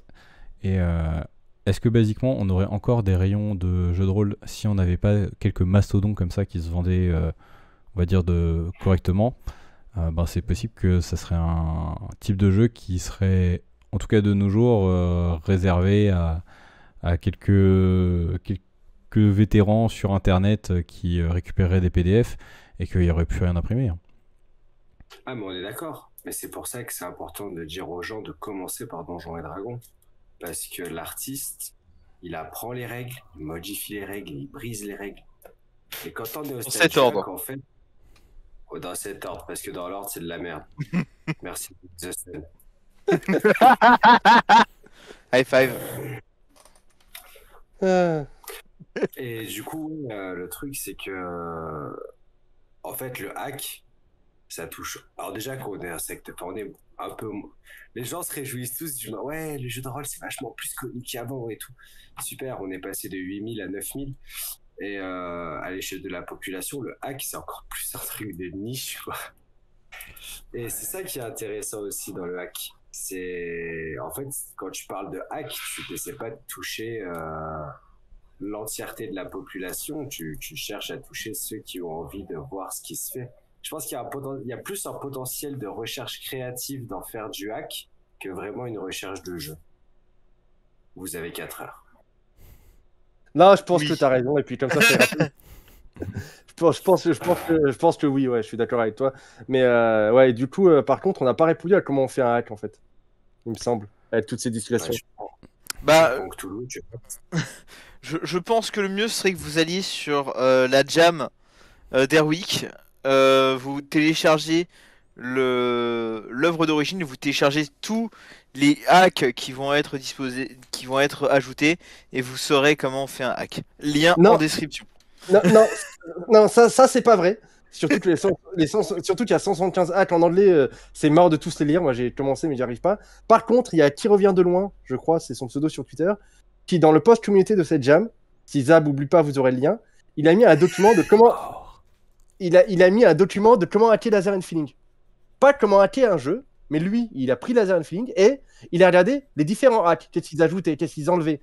Et c'est un document, c'est un Google Drive, je crois qu'il doit faire 5-6 pages. Et dedans, il y a tout un tas de pistes pour hacker Laser and Feeling. Voilà, bon, Laser and Feeling, c'est quoi? C'est des tables aléatoires, c'est une carac duel.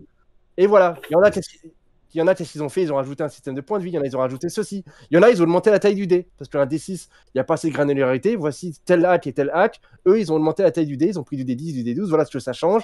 Voilà ce que ça fait en plus, ce que ça fait en moins. Et c'est un document de 5-6 pages, je crois, de mémoire. Ça se lit super vite. Mais ça explique comment hacker ce jeu en particulier en mettant les forces et les faiblesses de Laser and Feeling. Et surtout, ça parcourt peut-être une dizaine ou une quinzaine de hacks différents pour voir à chaque fois qu'est-ce que les hacks ont changé et est-ce que ça a marché ou pas. Par exemple, il y a un hack, il a rajouté beaucoup plus de règles d'équipement, d'encombrement, de machin, bah ça marche pas. Laser and Feeling, un jeu minimaliste à la base, bah il y a un gars qui a voulu rendre ça plus velu, bah en tout cas du point de vue de l'auteur du document, ça a pas bien marché. Et je pense que on peut faire ce travail d'analyse sur la plupart des jeux en fait. On peut prendre, je sais pas, Donjons et Dragons pour reprendre l'exemple sur lequel on a beaucoup discrécé et regarder quelle est la structure à la base, et qu'ont fait les autres. Par exemple, le Stargate, ils ont quasiment rien changé, bah ça marche pas très bien. Donc, pour revenir à la question, je pense que déjà il y a de comment faire un hack, il y a l'intention de base, de qu'est-ce qu'on veut faire qui est à prendre en compte. Est-ce qu'on veut faire une réadaptation d'un jeu qui nous plaît ou est-ce qu'on veut faire un autre jeu et utiliser un système de règles existant? Donc déjà ça va être la première question à se poser parce qu'à partir de là on va pas être dans la même démarche. Oui, c'est clair, ça change tout. Quand tu crées un jeu et que tu demandes quel système de jeu, tu vas plutôt t'interroger sur est-ce que tel ou tel système de jeu va pouvoir m'aider à faire le jeu que je veux par rapport aux propos que... Non mais après, donc pour revenir au sujet, donc je pense que si on veut faire un hack simplement il y a un jeu qui nous plaît, on veut faire un hack de ce jeu, déjà est-ce que faut se poser la question, est-ce que c'est pertinent? Est-ce que ma version apporte quelque chose? Donc généralement ça peut être un changement de contexte, mais ça peut être également un ajout au niveau des règles, comme tu l'as signalé, vouloir rajouter de l'équipement, etc. Donc je pense que ça c'est vraiment la première chose à prendre en compte.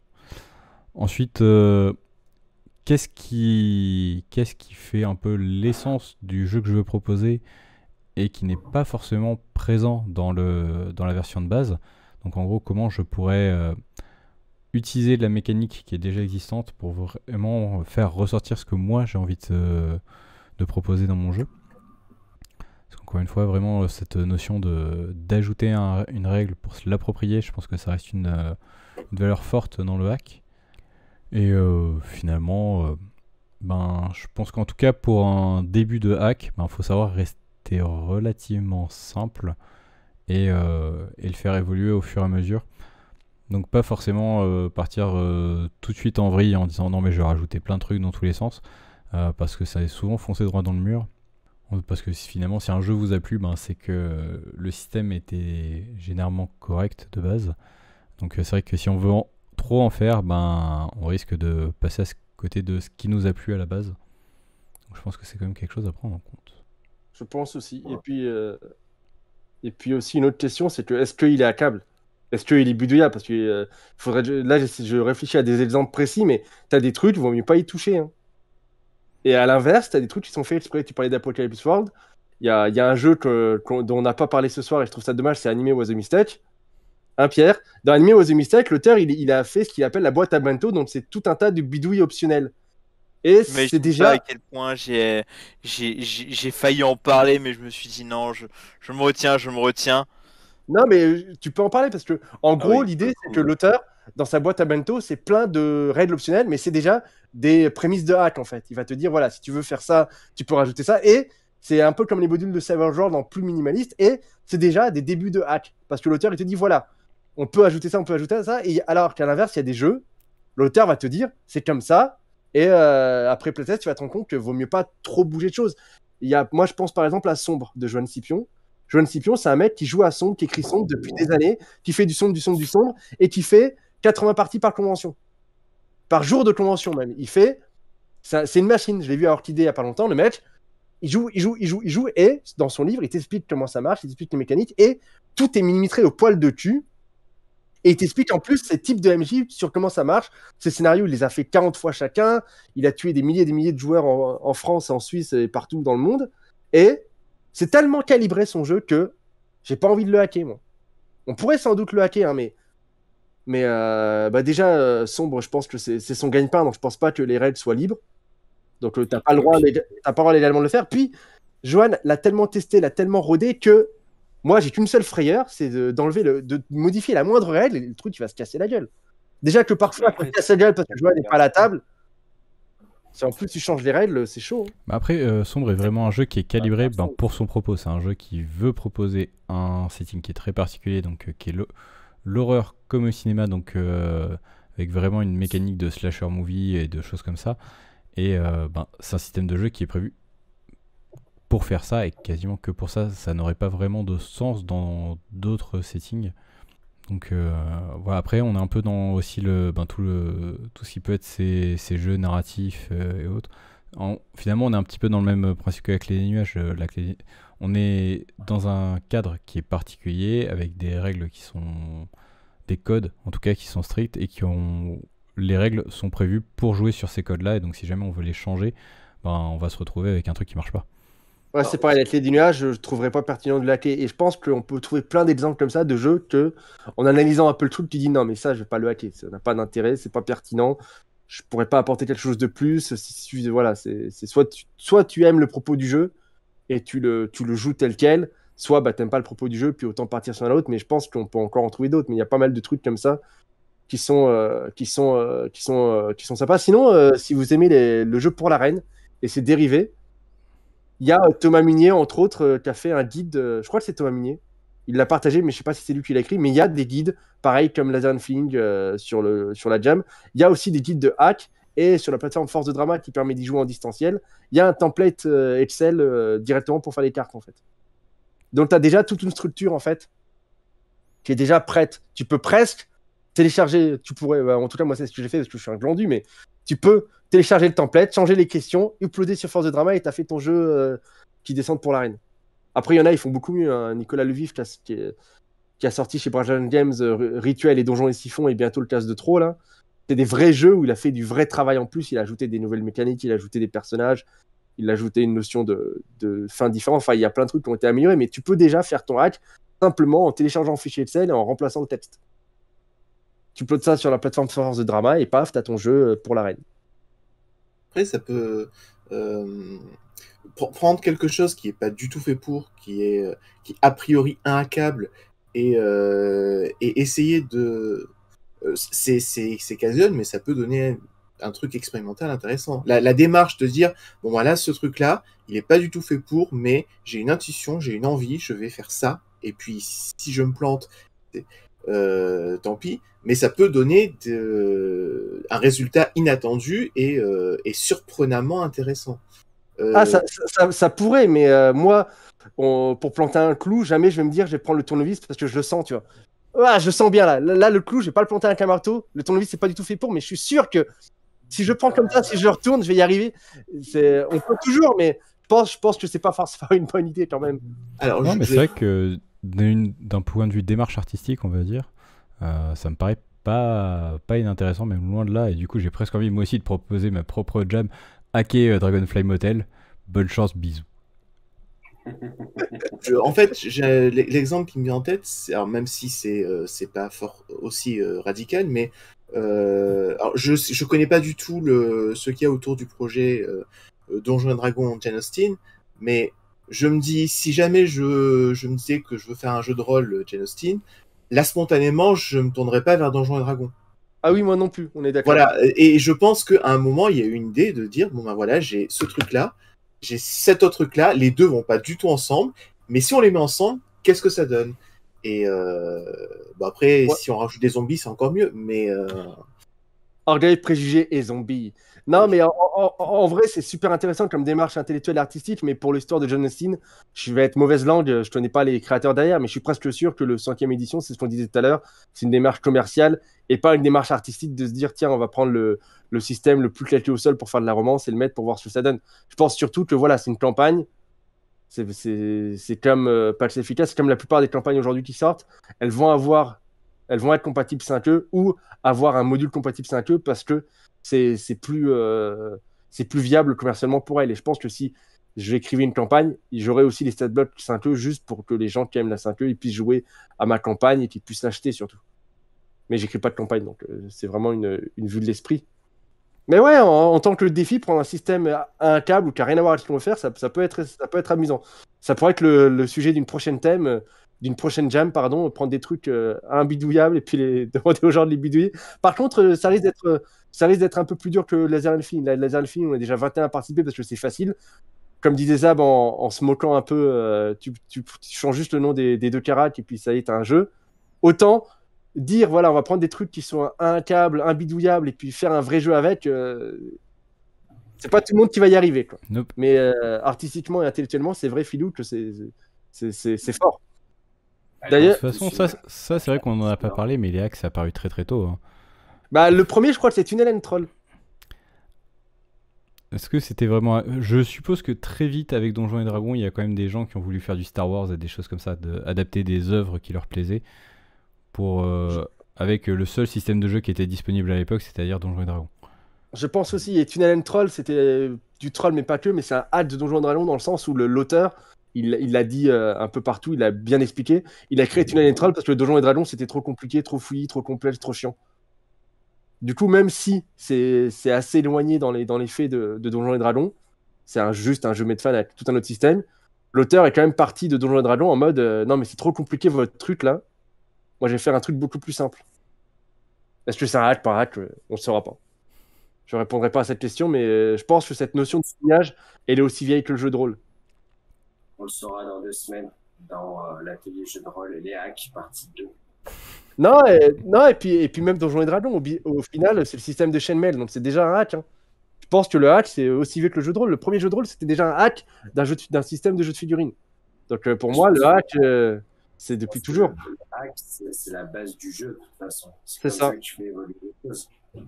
C'est ça, c'est l'alpha et l'oméga, il y a toujours eu des hacks, il y aura toujours des hacks. Ouais, parce que finalement, le jeu de rôle, c'est jamais que du craps avec un peu d'histoire autour. Hein. Ouais, ou du Monopoly, c'est comme tu veux. Non, mais ouais, des hacks, il y en a toujours eu, du coup, c'est aussi vieux que le jeu de rôle, et je pense qu'il y en aura toujours. Et puis, ça permet aussi de mesurer le succès d'un système. En général, les systèmes qui marchent bien, et ben, ou qui sont vendeurs, ils sont hackés. Et je me demande si c'est pas aussi une sorte de mini-échelle de succès d'un truc. Messieurs, ce fut un plaisir. J'espère que ça a bien enregistré sur Twitch parce que j'ai trouvé ça particulièrement intéressant ce soir. Et je vous dis à dans 2 semaines pour un prochain atelier jeu de rôle sur un thème qui m'est encore inconnu, que vous saurez probablement dans les 5 premières minutes avant l'atelier. Tout de suite. Ciao. Ciao.